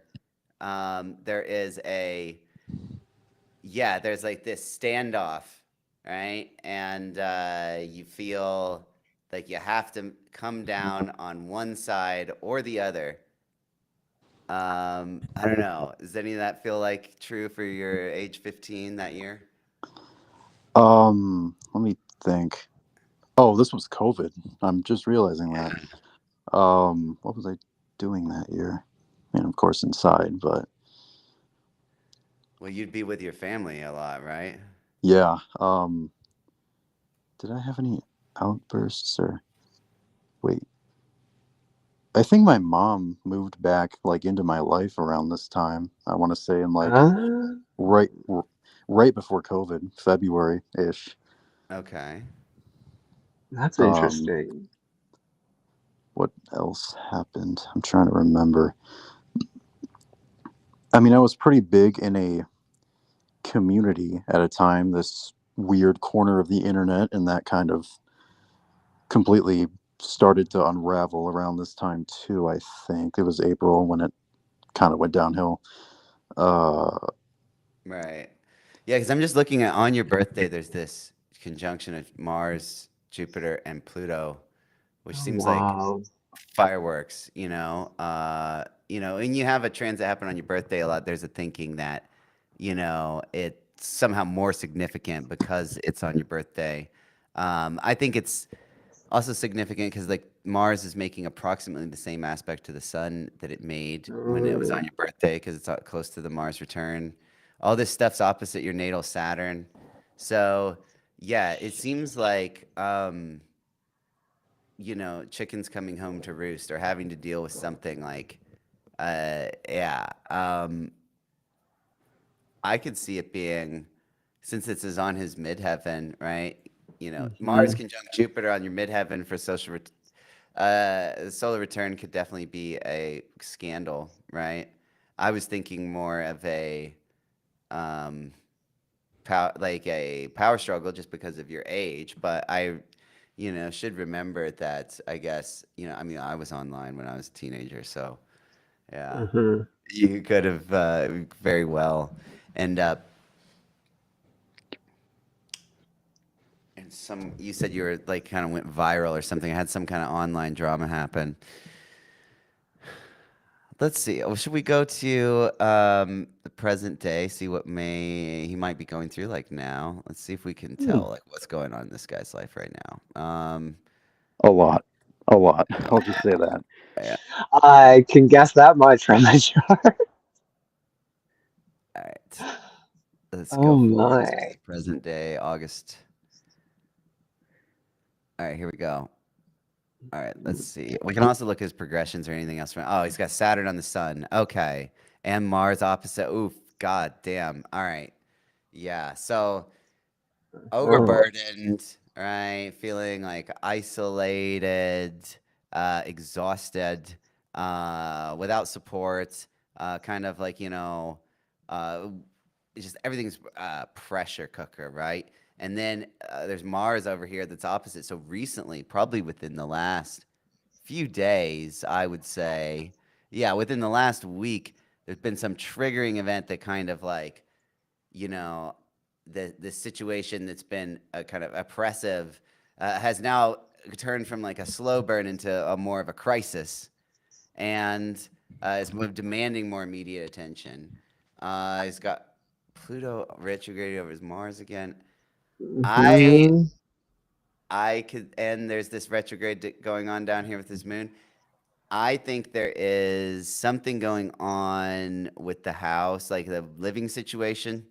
I think there's something going on there, and I think, yeah, I think that is it's probably that, and also, um, I don't know as if financially, or it seems like it's like a lot of pressure from Saturn, so I would expect that you feel kind of stressed and like overworked. Um, what do you think, Cooper? Yeah, the Pluto Mars conjunction is particularly interesting because the natal relationship with Pluto seems significant. And does he aspect Mars? Not really. I So mean, that's interesting. Robert Hand says that Pluto conjunct Mars, there's it's increased likelihood that the person will suffer like attacks, right, or Yeah. aggression from other people. Yeah, that's the big sense that I get.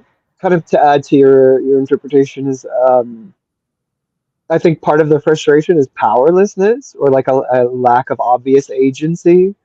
Because it does seem like there's just problems abound, but like your actual ability to take action is so limited. Like the Jupiter conjunction down in the third is nuts. How are you supposed to overcome? And I imagine you're tired of enduring because it does sound like this would have been a long building issue. So I don't know how much we're just spitting in your face here, or if that's aligning. But you're certainly not imagining things being difficult. Oh, also check this out, Coop. It just or I'll actually, I think that's actually coming up. There's a eclipse right here on his Venus Oh. coming up. I was Yeah. gonna say, like, is there a possibility of dad and stepmom getting divorced? Are they on the rocks? Um, are they?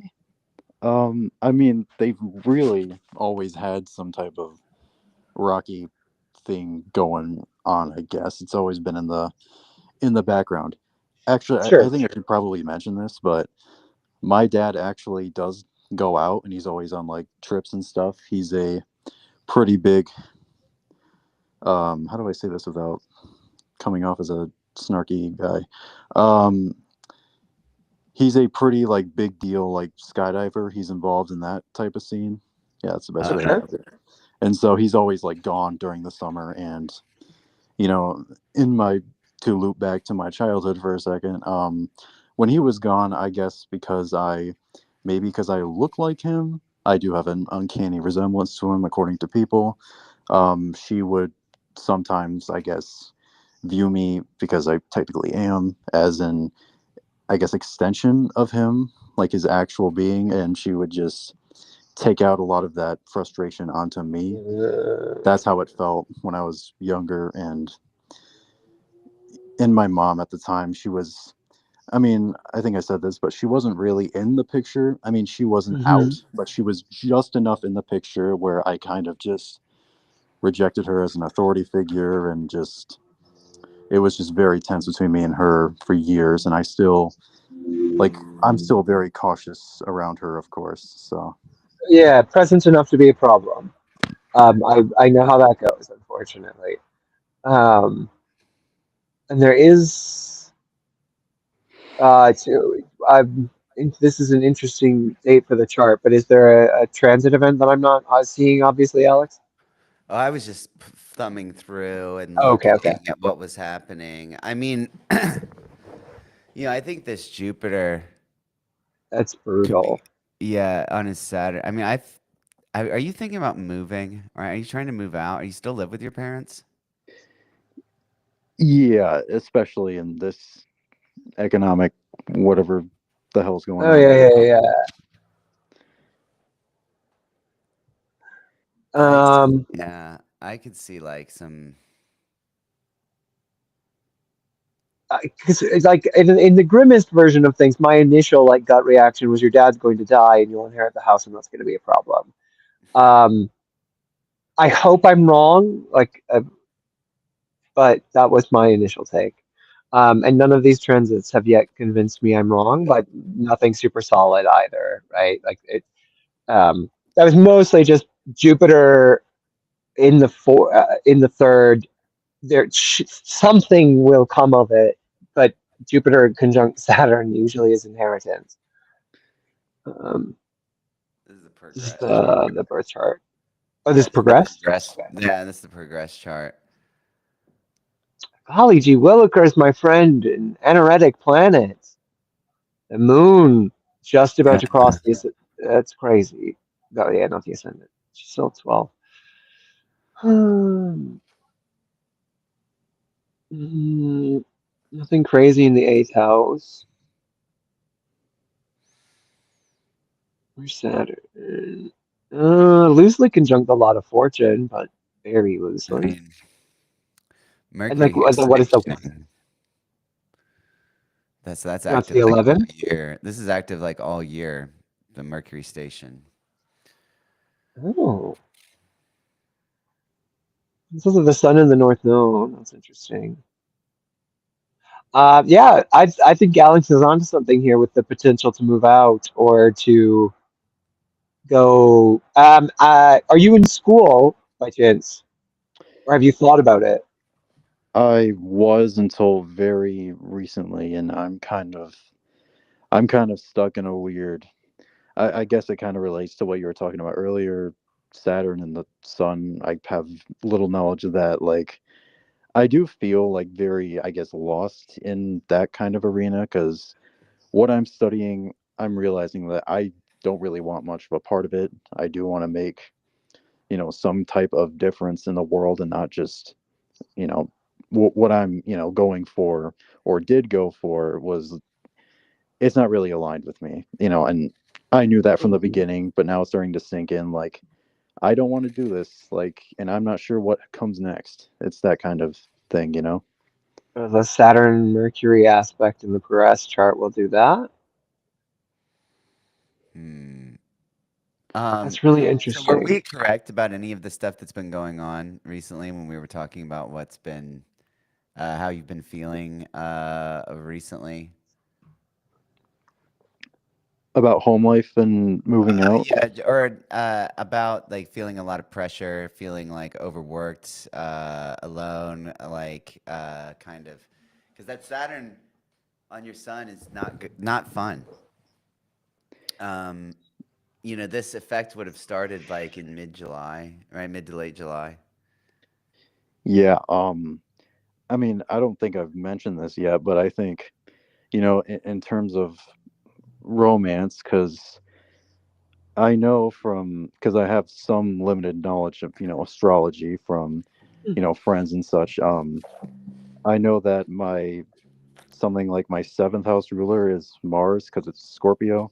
Mm. I'm Yeah. still learning. And with Pluto on that, it's like there's a lot of relationship stuff just going on. And in terms of like inserting myself into that arena, I've definitely been more, I guess, more bold about it. And how do I phrase this correctly? I've definitely, I mean, in terms of life, I've definitely been um, more, I guess, impulsive, kind of like, Hmm. like if you're in my way, I will push you out type impulsive. Not in terms of romantic relationships, of course, but just generally.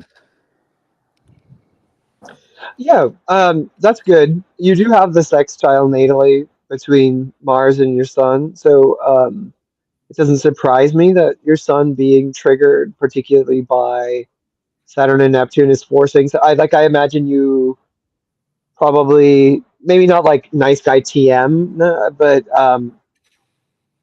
even just from the way that you speak, um, very restrained. You're cautious about the words you're choosing and how you respond. You're careful to not tell either of us that we're wrong, even when we are. Um, so that is interesting to see. Saturn is a bit pushing you against that. Um, I wonder if that conjunction. I mean, obviously Saturn's a malefic, right? It's never a fun planet, but sometimes we do need to be pressured and constrained and forced to confront that emptiness. And you've got the Sun in the 12th house natally, and Alex, I'd love to hear your experience with this too. A lot of my clients tend to have, um, particularly the Sun in the 12th house. And what I find overwhelmingly with you guys, especially this earlier in your life, is you think everyone is lost, and then at a certain point you realize that you're lost in a way that other people are not. Other people are delayed. Other people are not where they want to be. Other people are maybe on the way. But you 12 housers tend to be lost in a more profound way, which is there is no real direction. Sometimes it can be you have too much freedom. It can be sometimes that you've been overlooked. It can be that you were never really at the center of any of these big melodramas of life. I don't know if that's maybe how you felt, but I think some of that Pluto pressure then acting on the sun, and you've got Saturn there as well. That is an untenable position, right? The sun being our ego, our identity, our sense of self. You cannot always be secondary to circumstances. You can't live your life in that kind of a way. So, what I hope you find in this malaise is that question of needing to decide that for yourself because you're not going to get it from anywhere else. Um, Big overwhelming message of your chart is like, I should have gotten a lot more direction than I got. Um, yeah, and Alex, I don't know if you have anything to add there or would frame it differently, but I think that 12th house sun might be, I don't want to say benefiting, but could use some exercise from Saturn going through that might be productive. Yeah. Yeah, the 12th house sun, I mean, Saturn's restricting it, so acting out, I mean, that could make sense. A lot of times people feel overburdened during the Saturn sun transit, but you know, sometimes if you respond, you can respond to it by trying to take on too much. In terms of what you're saying about having a 12th house sun, I mean, I think the 12th house sun people can sometimes be like, I don't know. They kind of have an insight into other people that they take for granted, I think. Mm. And they think that other people see everyone else as clearly as they see them, right? And then they wonder why people do such stupid shit, right? Um, True. yeah. uh, Hmm. so And then no self insight at all. yeah.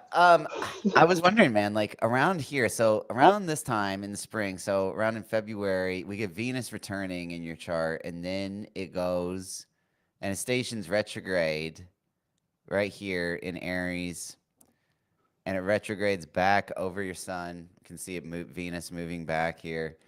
And so this whole period of like February, March, all right, this would be a great time for like a romantic relationship to have developed for you. No, that's Wait, sorry, that was a bit rude to say. No, it's But okay. I could be wrong. Yeah, yeah, tell me if I'm wrong. I want to know if I'm wrong. no, Uh, I can actually give the exact day that yeah, this yeah. kind of actually happened. It actually started on, I believe, May 30th. That was my first date in like half a decade since before COVID. So didn't go great, but yeah, May 30th. May 30th.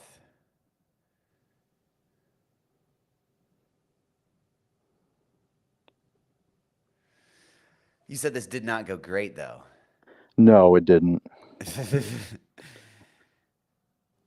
Yeah. So I see the thing here. So, um, the moon here, right? Yeah. This is a day when you're having like a lunar return, which is not a good time to, do things. Just in general, especially when the moon is afflicted with Mars here. Uh, that the moon. There's this thing that the Indian astrologers use in called muhurta or it's in muhurta. They use something called Tarabalam to determine like favorable nakshatra alignments of the moon, and just based on the degrees that they're separated from. This one is a I think what's going to Wait, be a 9 going into a 1, with both of which are not good. So I would anytime the moon is in Leo, basically, I would kind of try and lie low, like for that day or so when the moon's returning. It's just not going to be a yeah. day where things go your way. Now, um, Actually, I'm you sorry. know, I thought you did say that you're having some romance situation though, right? I thought you said that. Yeah, I am.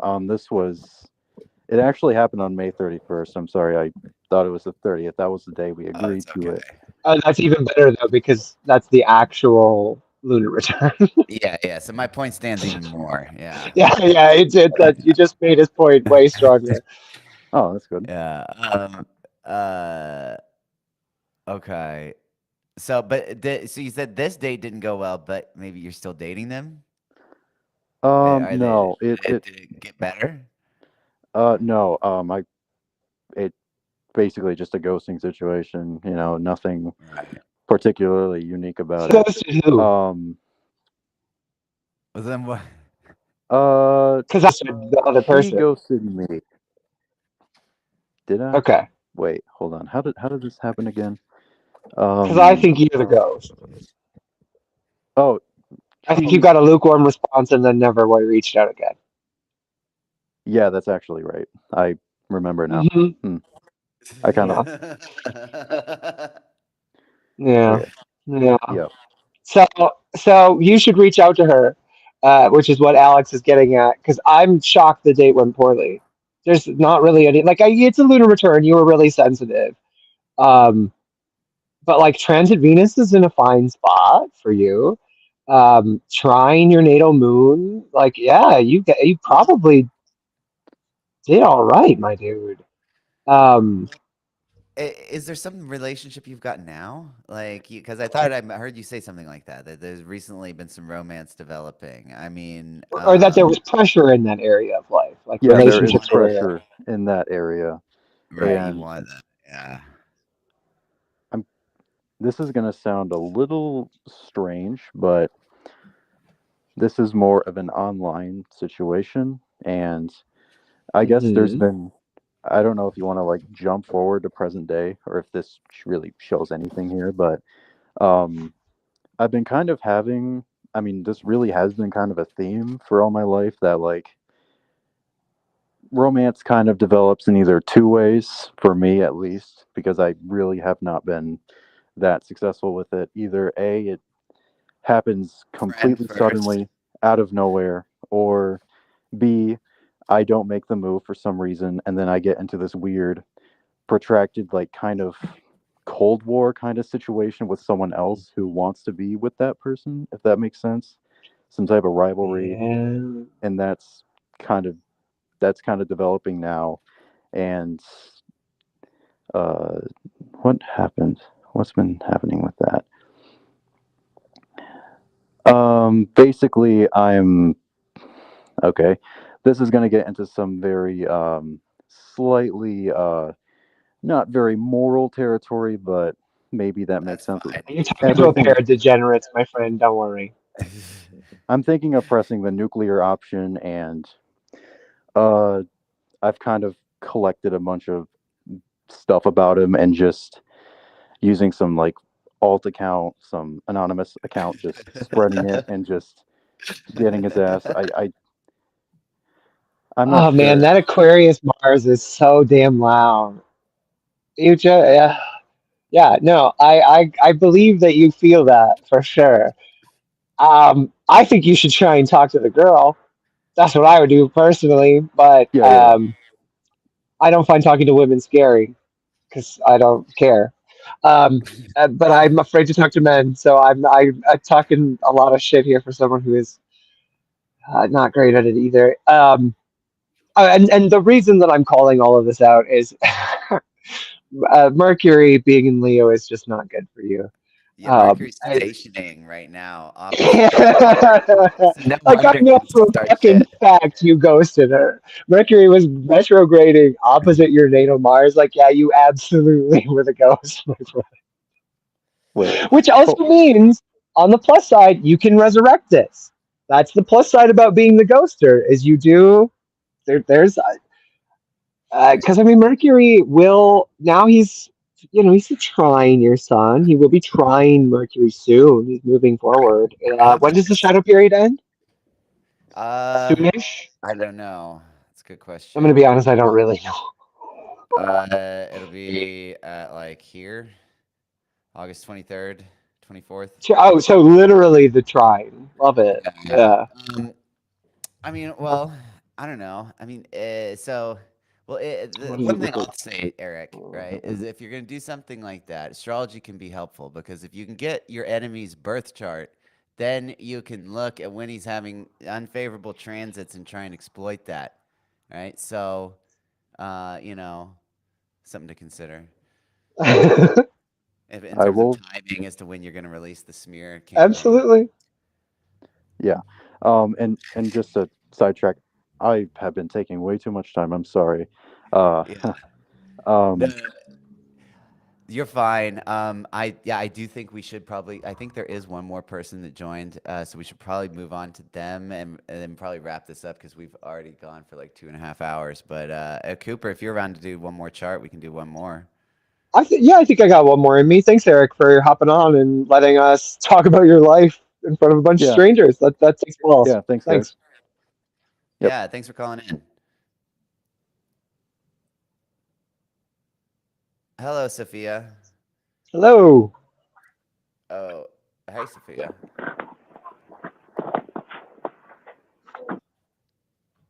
Can you hear me? Hi guys, thank you for having me. Hello. Hi. Um, yeah, I don't know.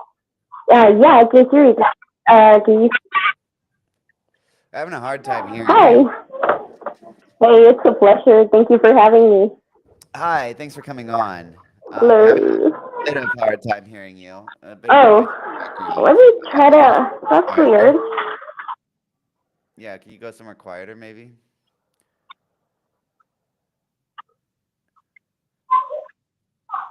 Let me. Yeah, sure. Let me try to get here. Is this better? Yeah, Yeah, that's way that's a better. bit That's better. so much better. Yeah. What's your birthday? I don't know if this is my signal, maybe. No worries. What's your birthday? Okay, cool. That's July 18th, 1992. Okay, and the time? Yeah, my time, my birth time is what 3:20 p.m. 3:20. All right. You also sound a lot better after you changed. Whatever you changed made you sound way more clear. Yeah, What? sorry. Yeah. What's that city? That's Guatemala City. Are you gonna have to spell that? Oh, sure. That's G as in George, U Oh, A Guatemala. Okay. Guatemala. Yeah. I thought you said something else. Uh, Oh, Guatemala City, right? Yeah, that's right.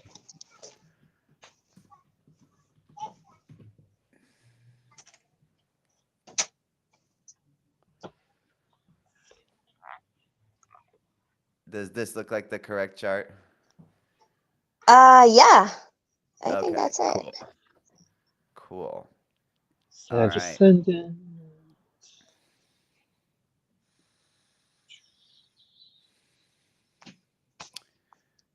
Lots of Jupiter energy here. Yep. Okay, so um first off, we got Mars here in like Oh the yeah. seventh, sixth region. A lot of times this can mean that the birth either went extremely quickly with like no problem, or was very difficult for the mother and maybe even required some kind of C-section. Did you have either of those situations? I think it was pretty quick, as far as I Hmm. remember my mom telling. Now, Sextile to the sun supports that. Yeah. um, Mars in this region can also bring kind of like a bad lover in your early 20s. It can bring like a kind of, men that are, especially if in a woman's chart, Mars here can bring like a man that's like, too aggressive or controlling or something. Particularly, this risk is particularly the strongest before the age of 24. Um, well, not exactly, but I did like, I got together. I ended up marrying my first like serious relationship when we started Oh, dating, like when I was maybe 19 or so. 19. And yeah, we married like when I was 23, and ended up separating later on, like after we had a kid. But Mm, Mm. I would say maybe not like aggressive, but we weren't very compatible in the long run. Like I right. was, I guess, like um much more active. I don't know. And he was pretty passive for my taste. Mm. Yeah, I Um, suppose it's the Taurus Mars as well. So the passive being the problem makes sense. There's Interesting. a moon opposite Jupiter pretty close. This oftentimes can be linked to like fluctuations in weight, right? You may have like, gaining and losing weight, cycles like that, more so than the average person. Um, it can also, it's also good for career and having a good social network, right? Having a wide number of people that know you, right? Like having a lot of friends, basically, a lot of contacts in the community.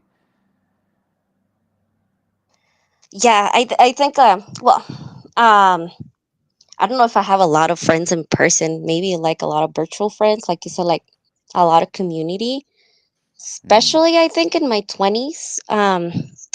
Like since my teenagers to the 20s, I think joined a lot of like magic communities and did like become a little bit known with them, but it was pretty cool, like helped me a lot, like learn the whole magic thing, start practicing seriously.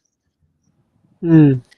Well, speaking of magic, you have Saturn in the third, which is definitely a magician placement. I mean, I've got Saturn in the third, but I think Firmicus Maternus agrees with me. I'm going to pull the quote.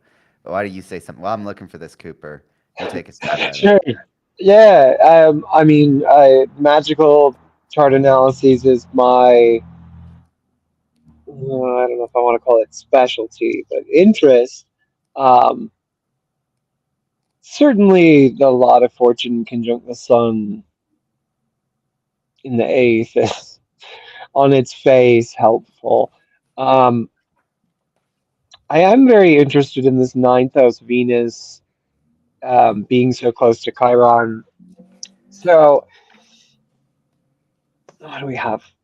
Ceres opposite, but nothing else. Okay. Well, a little bit Saturn, I guess, but that's more Mercury. Um, it, a lot of schooling troubles, I would guess, and probably troubles with academic institutions at large, despite being, it sounds like, pretty involved in those kinds of, magic is very academic-y in its way. But I don't imagine you were super in love with like college classrooms, um, where it I probably got in was. trouble a lot. Yeah, actually, I was a lot. I've always, I always wanted to get to college and get a degree and everything. But yeah, it was more like it got complicated with time and Hmm. with responsibilities. Like I started my career and I had to drop it because my folks got unemployed, both of them at the same time, so I had to step in and get a job. Um, and I had to quit college. And after that, it was like pretty hard to come back and like do something about it. So I just like kind of focused that on, just getting knowledge of, more like unorthodox sources. Mm, yeah, and that's kind of exactly what we'd expect with the third and ninth house that you have. The third house being practical knowledge, acquired knowledge, knowledge we gain through experience by doing, and then the ninth house being, a place of higher learning, of philosophy, of academia. So you've got this constraint there. You have a lot of placements in that space, which, particularly the Mercury and Venus, talks about the draw, the interest, the intellectual capacity, but then Saturn in the third is opposing that, which is exactly what we were talking about. You had responsibilities that came up, and you stepped in to fulfill those, which with oppositions, you can choose one side or the other, but not both. And you went the third house route, which is not a good or a bad thing, right? It's where you're at with that. But there is certainly a lot. I think knowledge of the third house is more valuable than knowledge of the ninth, but that's my bias because I've got a lot of great placements in the third. Um, so I definitely think there's something to be this idea of like continuing to acquire knowledge, of pushing yourself into um, academic spaces that maybe you wouldn't have the credentials, or on paper it doesn't make sense why you're there, but I think you probably do quite well in those spaces. So I would really encourage you to, as much as you can, I mean, life is life and you got to do what you got to do, but get yourself in those places. If for no other reason than to just satisfy your natal Venus, I think that's always good for us to do. But you have the talent for it. And there are a lot of, we will certainly be moving away from the technocratic, you need a lot of degrees and they need to be from fancy places, where we've been in a swing toward that and now a swing away from that, which will be good for someone like you. So I definitely continue to be drawn toward that area of the chart, despite that having nothing to do with magic. Um, Alex, did you find the Firmicus quote, or are you still looking? Yes, yes, I found so about this Venus conjunct Mercury opposite Saturn, this whole thing comes into play with a couple of Firmicus quotes. So it says, I'm reading from Firmicus Maternus. If Venus were established in the ninth place from the hour marker in a diurnal nativity, it will make one who had Venus thusly be struck. It will make one who had Venus thusly be struck by the constant invasion of a certain daimon, but it will make them stay in temples, dirty, and always walking around thus, and who never cut their hair, and who want to announce something to men as though it has been said by the gods, who are in the habit of being in temples, and who are accustomed to soothsaying. A Venus so put frequently renders them the interpreters of dreams. But these things will be stronger if Saturn regarded a Venus so put by any raying. And so we've got Saturn right opposite Venus. Uh, in the ninth in a diurnal chart. And then it says about Mercury, it says, but if Mercury, being established as an evening star, which Mercury is an evening star, in the ninth place, will make priests, magicians, medical doctors, artisans, Bro. and those for whom the supports of life are prepared from these arts, and people with such cleverness that they teach themselves whatever the teaching of any master has not handed down to them. So they teach themselves, See? and Yay. yeah, yeah. They draw life support from these arts, these magical arts. Firmicus Yeah, just said it more dramatically. Mhm. I love definitely. I love how dramatic he is. Yeah, I love it. I might The as hidden well be, villains. just like a Delphi priest. Yeah, it's funny you guys tell that, because I'm actually working at a law firm. I don't know how the hell did I get there. 'Cause I I'm mean, not surprised. it's a law firm in the States. So I'm like, I don't know. I was like a translator, and then I became a workers' comp clerk, and I've been just like exactly that, solving people's issues there. Like I've actually helped the lawyer like build up his firm to this point. Um, Right? and yeah, it has actually been all because of witchcraft, because I was like invoking the Lord of Treasures, and I got this. That's Right? pretty Yeah, awesome. and I mean, Jupiter conjunct the midheaven, certainly in Virgo, no less, definitely points to legal work, particularly the clerk side of it, rather than the rhetoric side where we would think Pisces. Very interesting. I mean uh the thing about the law stuff is, I mean, well, ninth and eighth house is a lot of law stuff, and you've got the sun and all these planets in the ninth and the eighth. I mean, also having a Jupiter on the angular to the moon definitely helps. Jupiter influence on the moon. I mean, Jupiter, in my opinion, the law is it's Jupiter and Mercury, really. People talk Yeah. about Saturn, but Saturn's the judge. Uh, Hmm. yeah. Sort of the Uh, violence that makes the law worthwhile, yeah. the Yeah. threat of it, anyway. Now, one thing, hmm, it's interesting that Mercury and Venus having the sun on one side and Jupiter on the other, right? And so it's like it's like there's harm that comes to Mercury from secrets, but gain from exposure. So does the law firm, do you do anything like with like, are you guys like digging up dirt on people? Like what kind of law firm is it? Are you guys doing like, some kind of like investigation into people? Like I don't know. Like She was what's saying the work calm, so workers comp? Yeah, something like that. it's Oh, yeah, it's workers' comp actually. It's not that exciting, but No, but it is I very mean, if much you're to work. defending against workers' comp, you do have to investigate into people because you're always like, oh, this Mhm. guy's not as disabled as he says he is. He's not as hurt as bad as oh he says yeah. he is. And people like go and like dig through people's trash and like film people like try and catch the person that's suing them. They like drinking beer or something, driving around drinking beer, or like acting like normal, acting like he's not hurt. All right, so Uh, I don't know. yeah, I definitely, well, at least since I'm like the one in charge of intake, right? So I have to, like, I'm the first filter for Hmm. clients. So I do have to, like, um, try to, a little bit like digging, right? Because, you've worked on law firms, you know how they are. Um, they usually would tell you one story, and then you got to make sure. And but I'm Yeah, not like, you gotta trust handling them. anything like beyond that. But yeah, I'm like basically the one that has to collect the whole information.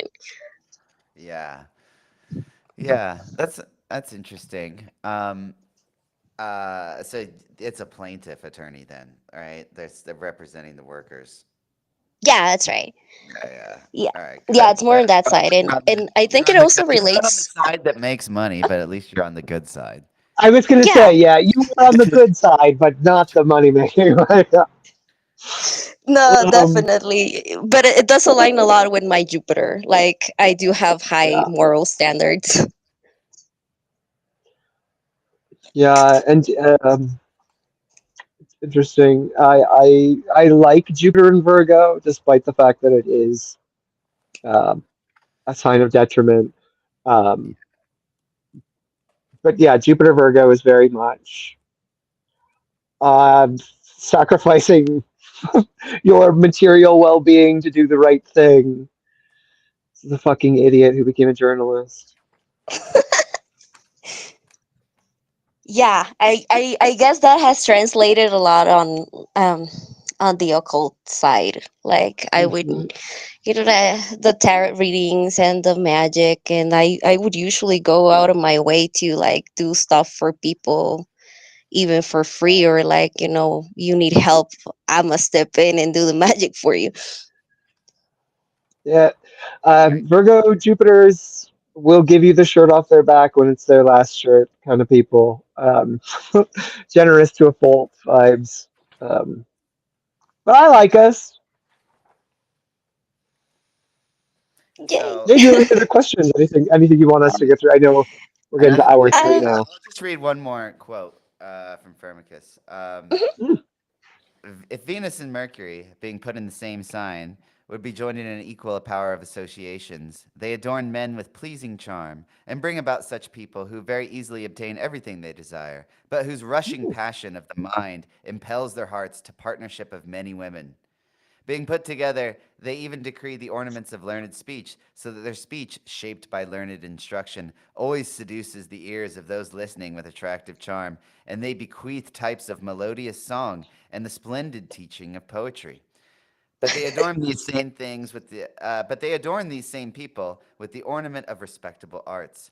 But if, being put together in their own signs, oh wait, that's not going to be relevant to you. Let's see. Wait, yeah, but wait, what was the open? Because that might be Oh, he said,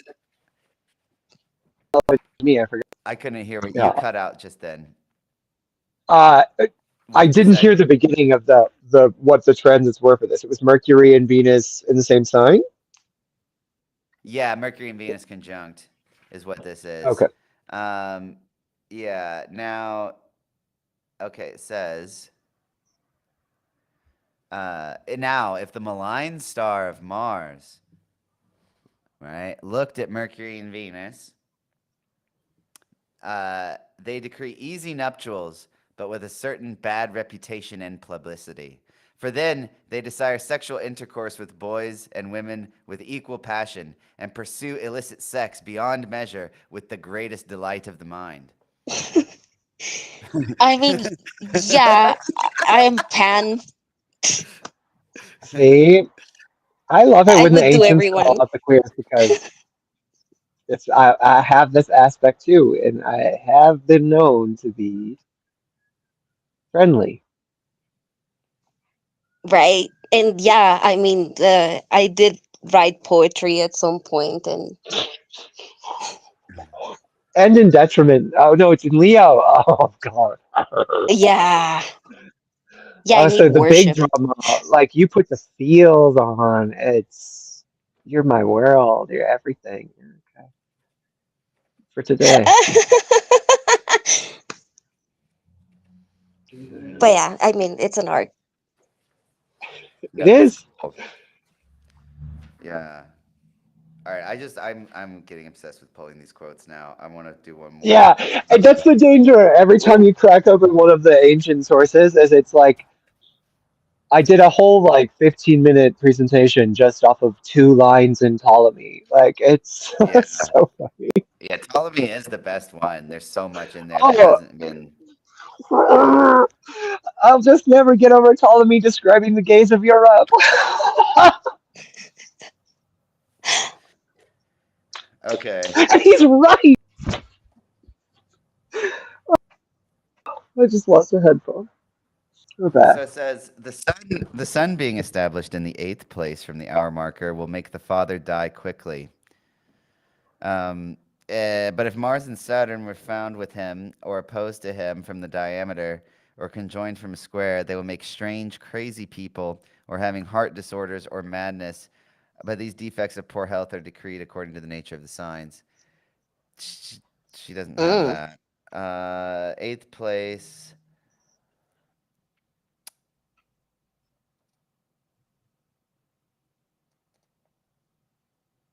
Bro, my dad hasn't died yet. I'm gonna have to I check his know. chart.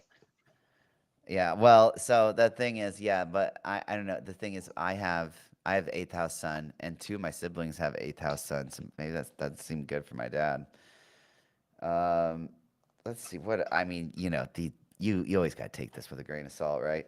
Um, if anything, the thing with your dad, I mean, the node being there is not great, but it's pretty far away. It's more than 25 degrees. I didn't see anything about the dad that I thought was really bad. If the sun was in Leo, then yeah, it would be worse.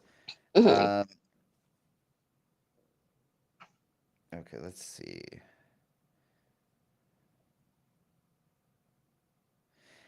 All of the conditions he has for the sun in the eighth are stuff that is not in your chart. Uh, yeah. I guess that was not that one was a dud. Nothing that applies to your chart is in here. Mhm. Oh well. Did you have any questions? Well, actually, since it's my Mercury return, then it's gonna go over it again, I guess. Wait, what's the degree of my Mercury? Forget. Uh, 17. 17, yeah. yeah. So, I've always been like into writing, and but I've never had like like, and I think it has a lot to do with the Chiron there. I've never thought I was like good enough, like let's put together a story and whatever. This year, I got the inspiration when Mercury just got into Leo, and I thought, hell, whatever. Like, there's a lot of people just like putting their stuff out there. So I wanted to start, writing, and especially like about horror or mystery and stuff like that. Um, yeah. So I don't know. I just wanted to know like will it be successful? Will I get like can is it a good thing to start? So, actually, something here. So, if we look at this, so this is something that Gary Caton came up with. Shout out to Gary Caton at Hermetic Astro. Uh, Now, this is the Mercury retrograde periods, right? And you see how they are arranged according to elemental sign, right? So it Mercury retrogrades in earth signs for a while. Then it Right. retrogrades in fire signs for a while, right? Then it switches to water signs, right? So Mercury is now in the process. It's retrograding in fire signs right now, but it's going to switch to water signs soon. Now, you were born now, Mercury, was it retrograding in fire signs on the year you're born? Let's see. Let's see when Mercury was retrograding when you're born. Look, there we go. It had a retrograde of almost the exact same as when you were born. Yeah. Look at the degree. Yeah, the degrees Wow. are. Yeah, so you are having, so the same Mercury retrograde that happened shortly after you were born, at almost the exact same degrees of the zodiac. I think this retrograde was like 15 degrees station retrograde and 4 degrees station direct. Here it's 17 station retrograde and 5 degrees station direct. Mhm. Uh, so I feel like this is Mercury bringing forward its, natal promise, right? Like some Mercury things would have been active during this time. Now, uh, so yeah, I wonder though if you started to feel a little bit more creative when in the last year during this period when Mercury was retrograding in all these signs. Like there was this period here last summer also retrograded in Leo, partly in Virgo too, but in Leo. What about last summer? Was there any kind of Mercury themes going on during that retrograde with writing? Mostly I got a like a text translation job that was like it did make my financial life better, way better. I did lose that job shortly after. I would say like after eclipse season that same year, and then I started with the law firm. But it was like a pretty good change. Like even though I lost it quickly, it brought like much better life, station. Nice. Yeah, that And step yeah, I mean, backwards, this make a year I've step been forward. feeling, especially like since, yeah, and you know, since this Leo Mercury, I also started, you know, because I do work theurgic, and I'm working the 72 angels of the Shem, and I'm also like in the process of breaking this kind of like malefic work that was done on my mom, and thus like it did extend it to the family. I did have a little like magic work, couple, like I think it was last year too. Yeah, actually pretty close to eclipse season too. And like now, the angels I called casually also were like, you know, works on creativity and inspiration, and also like law work. So yeah, I've been there, and I don't know, I want to work it through. I want to like try to be, you know, a bit of a successful writer, at least locally. Yeah, I mean, kind of echoing back to that rambling bit I had earlier about the third and the ninth house and that question of you not feeling qualified to be in the room, but actually having the talent and reason to be in the room. I think writing certainly fits to that, the third and the ninth house, in the same way that any other form of art or craft can be divided between the third and the ninth, the practitioner and the master kind of concept. Um, Hmm. that sounds very much along these lines, and I would double down on my give it a go, but also recognizing that it may not be the normal places of authority that you would want to turn to, maybe, if that makes sense. I feel like I'm being vague in what I'm trying to get at. Don't be disheartened if insiders don't welcome you. I would be Right. surprised Yeah. if they did. There isn't a community that will welcome. Because I certainly wouldn't want to discourage you at all. But yeah, that caveat of yeah. Do I think you should sign up for a writers workshop? No. Do I think you should go down to a local slam poetry something or find an online community where you can share your work and start doing that? 10 out of 10.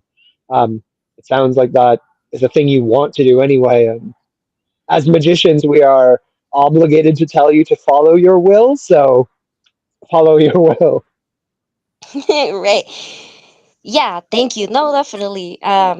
Yeah, I think I'm pretty grounded on that, and I usually attribute that to my like eighth house sun, to know like I might not be like famous per se, right? And like I guess that's not really what I'm looking after, but more like, you know, the joy of experience and the joy of doing it. Yeah. Maybe just like proving myself, like you said, that I am like good to be in the room and I got the talent. Yeah. Yeah, you do. And your Mercury is strong. Like it's your Mercury's slowing down to station retrograde. It stations retrograde like 2 days after you're born. And when Mercury's in this phase where it's slowing down to station retrograde, it has this quality of there can be this intense, like kind of critical focus, which a lot Mhm. of times the natives turn against themselves and they can be their own worst critics. But that like kind of that criticism and like also being able to like deconstruct things and pick things apart, it makes them really good editors.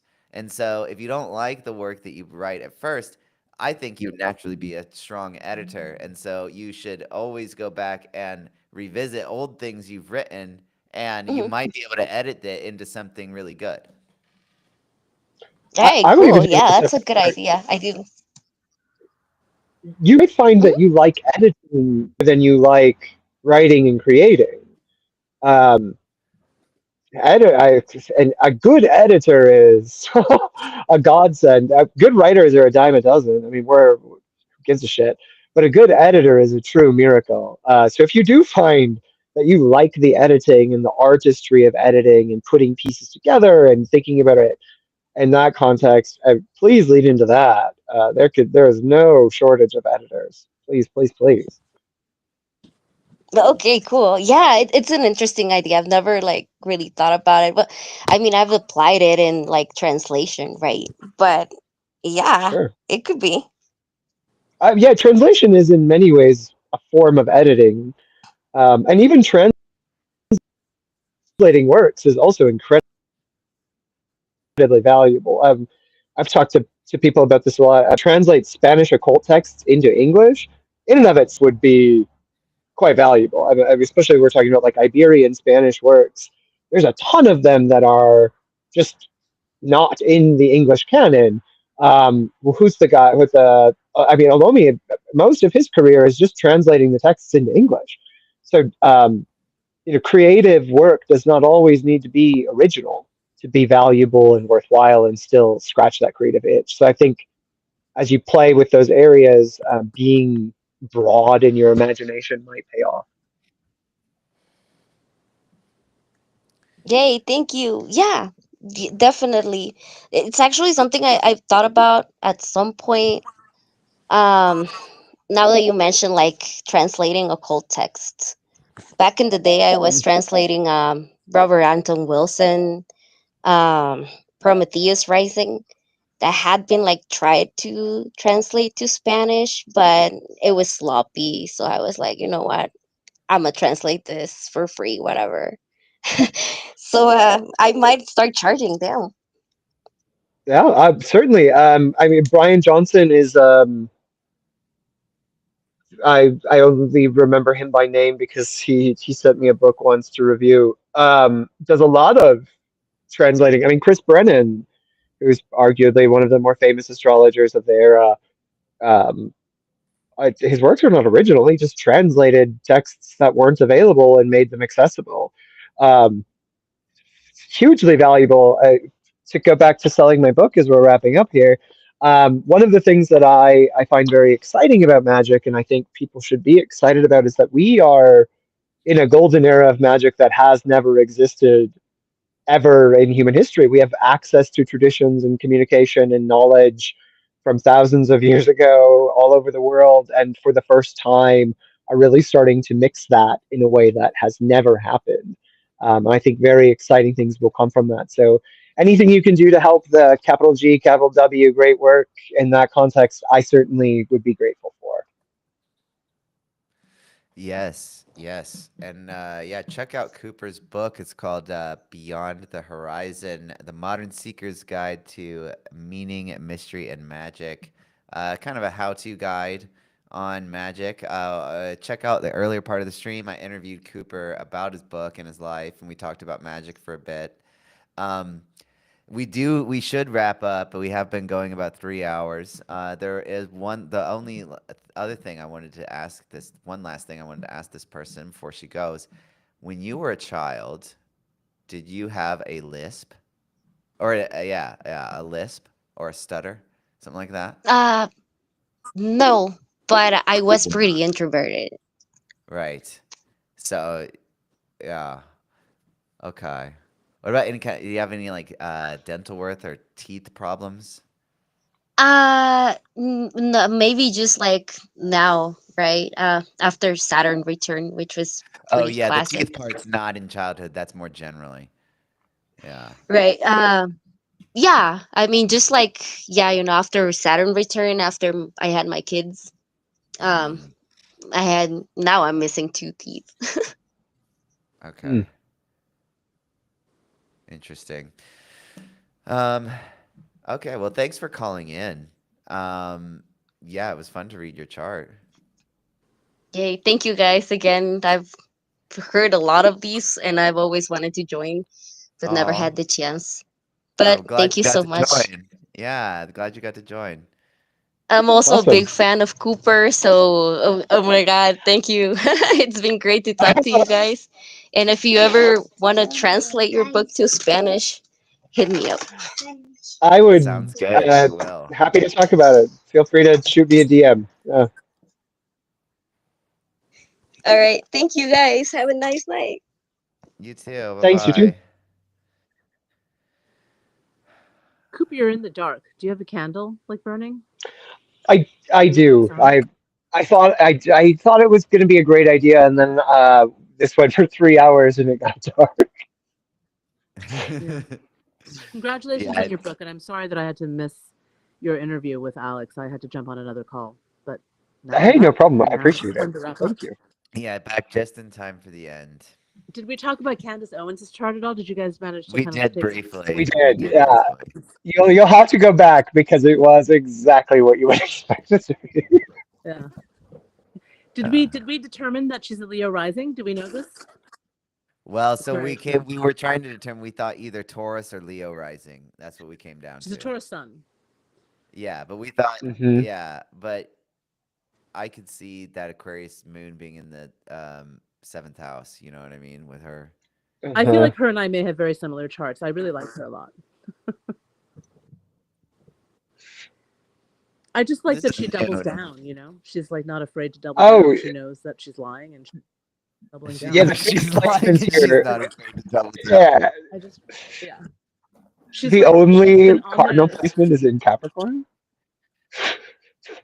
What a fucking nightmare. yeah. Oh no, She was on Tucker Mars in Carlson. Cancer. She was on Tucker Carlson like, I don't know, maybe like 9 days ago, and that was such a fascinating conversation. It was so good. Because she's Did they actually speak, or was it ships passing in the night? no. I mean, they're good friends. Tucker and Candace have a good working relationship. I mean, Oh, they definitely okay. yeah. I mean, they're like, they're like a part of the right wing, kind of talking head, Yes, in space, but like elite. Like they're like like they're like the elite, like from the right, And they she went to his cabin. He has a cabin studio. He's built a cabin, like a studio that like modeled after a cabin on his property in Maine. of course. And she flew there with her child, and they talked for 3 hours, and it not unlike how we're talking. And it's very interesting. I recommend both of you watch it just to continue the this conversation, because this is just the beginning. This is not going to end well for Candace. It's not. No, Yeah, I'm no, looking I, forward to the lawsuit. This is gonna be a fun lawsuit to watch play out. yeah, we What may I have think is really to see the transits. what I think is really interesting is if like you guys continue to track the transits and track this as it plays out, and potentially. Yeah, we will come back for an update when there's more Candace Owens drama. I'll do another stream. Yeah, I want to. Once she's in court, Alex, I think we'll have to really Yeah, examine the testimony, because that will actually probably give us specific times. I don't know that it's in French court, so I guess I don't know if it's as available No, as no, it's American not going to be in court. a French being court. sued in It's going to America. be in Delaware. Oh, She's oh, the fuck yeah! We get Macrons this have filed suit transcript. in Delaware because they know that's where her money is, because she's also marrying Oh, someone very wealthy.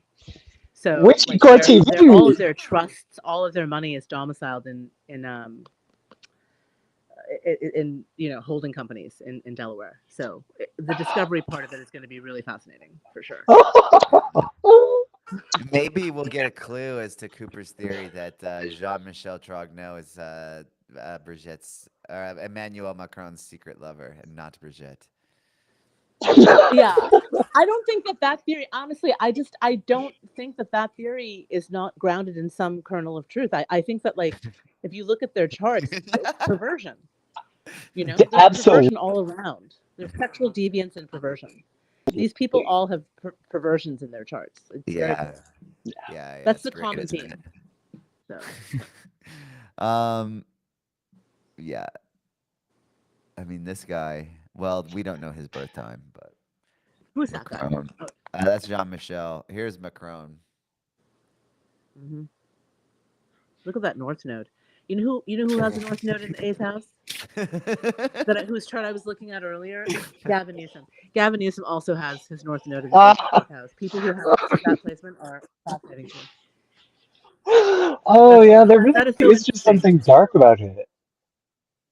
To have the North Node in the eighth is brutal. I don't know that I've ever actually read a chart. They're like when I see North Node in the 8th house, I automatically think politician. I really do. Like, it's hard for me to not like look at that placement and think this. I mean, obviously there are other aspects in a chart that could influence it, but like a liar, an inveterate liar, has no Yes, yes, remorse that's what I whatsoever, was lies thinking. It's like, all the time. Yeah, that's what that is. Like Macron is a fucking liar. That's what I feel. Like I don't know if he. like Yeah. So it says, Retoria says if the ascending node happens to be in the 8th house with the sun, Mars, Mercury, or Saturn, if they aspect the house, it makes a bad death or a short-lived person. oh. Well, he's short in stature. I don't know if it'll be a short-lived death, but he's definitely short in stature. And what is that? I can't. I'm looking on my phone and I'm a little bit blind, so I can't really see. Like, what else? What is that planet? Is that Uranus? Am I out of my mind? Uranus Pluto. is up Oh, there. Pluto. Oh, it's Pluto. Yeah. Yeah. up there by I mean, the it could sun. certainly be a sudden death, a sudden and unexpected death. With I don't know. I mean, it's An assassination. definitely certainly an option. But also, Somebody. he is like fearless. People who have this placement are people who are really like they're just like unafraid, like, and they're unafraid because like they're like lying all the time. Well, yeah, and the 6th house Mars, sextile the 8th North Node. I mean, like literally, lying is habitual. Like he can't help it. Yeah, he can't help it. I mean, look, he was like, I'm marrying my teacher, who I met when I was 14, and she was 39, and her son, her second daughter, because 3 children, a son, and then a daughter named Lawrence, and then Tifan, who's like the youngest child.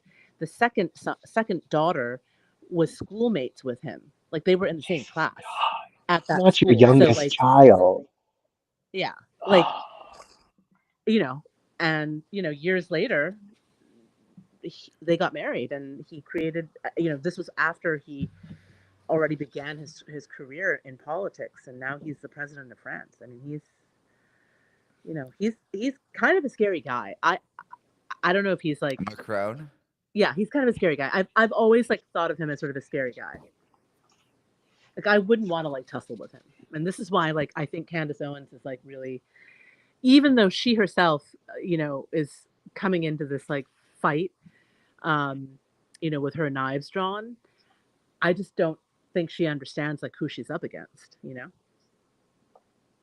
Yeah. No. She definitely doesn't. If you want to talk No. magic, like these people are, like they're not afraid of magic. Yeah, and they're not fucking around No. Yeah, they're not around. Yeah. either. Yeah, and of course, everyone. It's a huge freak show, politics, right? Mm. Anyway, all right, we should probably wrap up, Cooper. You probably need to go home, find some shelter. Are you like near a highway, Cooper? No, I'm in my backyard, Oh, which okay. I'm like, this there's man. just a road behind me. Oh, okay. I was like, Right. oh my god, did he bring a folding chair to the highway with a candle? No, that would be very country esotericist of me to do, but no, I'm just sitting in my backyard. Well, this was fun, even though it didn't like last that long. This I Well, it encourage did Alex to last do for this 3 hours, but you weren't here for any of it. I'm like an absent parent. I mean, for those who are still tuned in, I'm Alex's internet parent, and also head of sales for Alex. Fantastic. I'm Would that make you a How are pimp? the sales coming, Mom? Right? Did Yeah, we that sell would any make me more him. Yeah, that would garbage? make me him. I swapped places with my brother, who was grooming Alex. Oh, good, good, good, good. You were So his teacher then. I'm in the pre-op stage right now. Right. So if you guys really want to continue to tune into like us unpacking the transvestigation, there's a transvestigation within the transvestigation.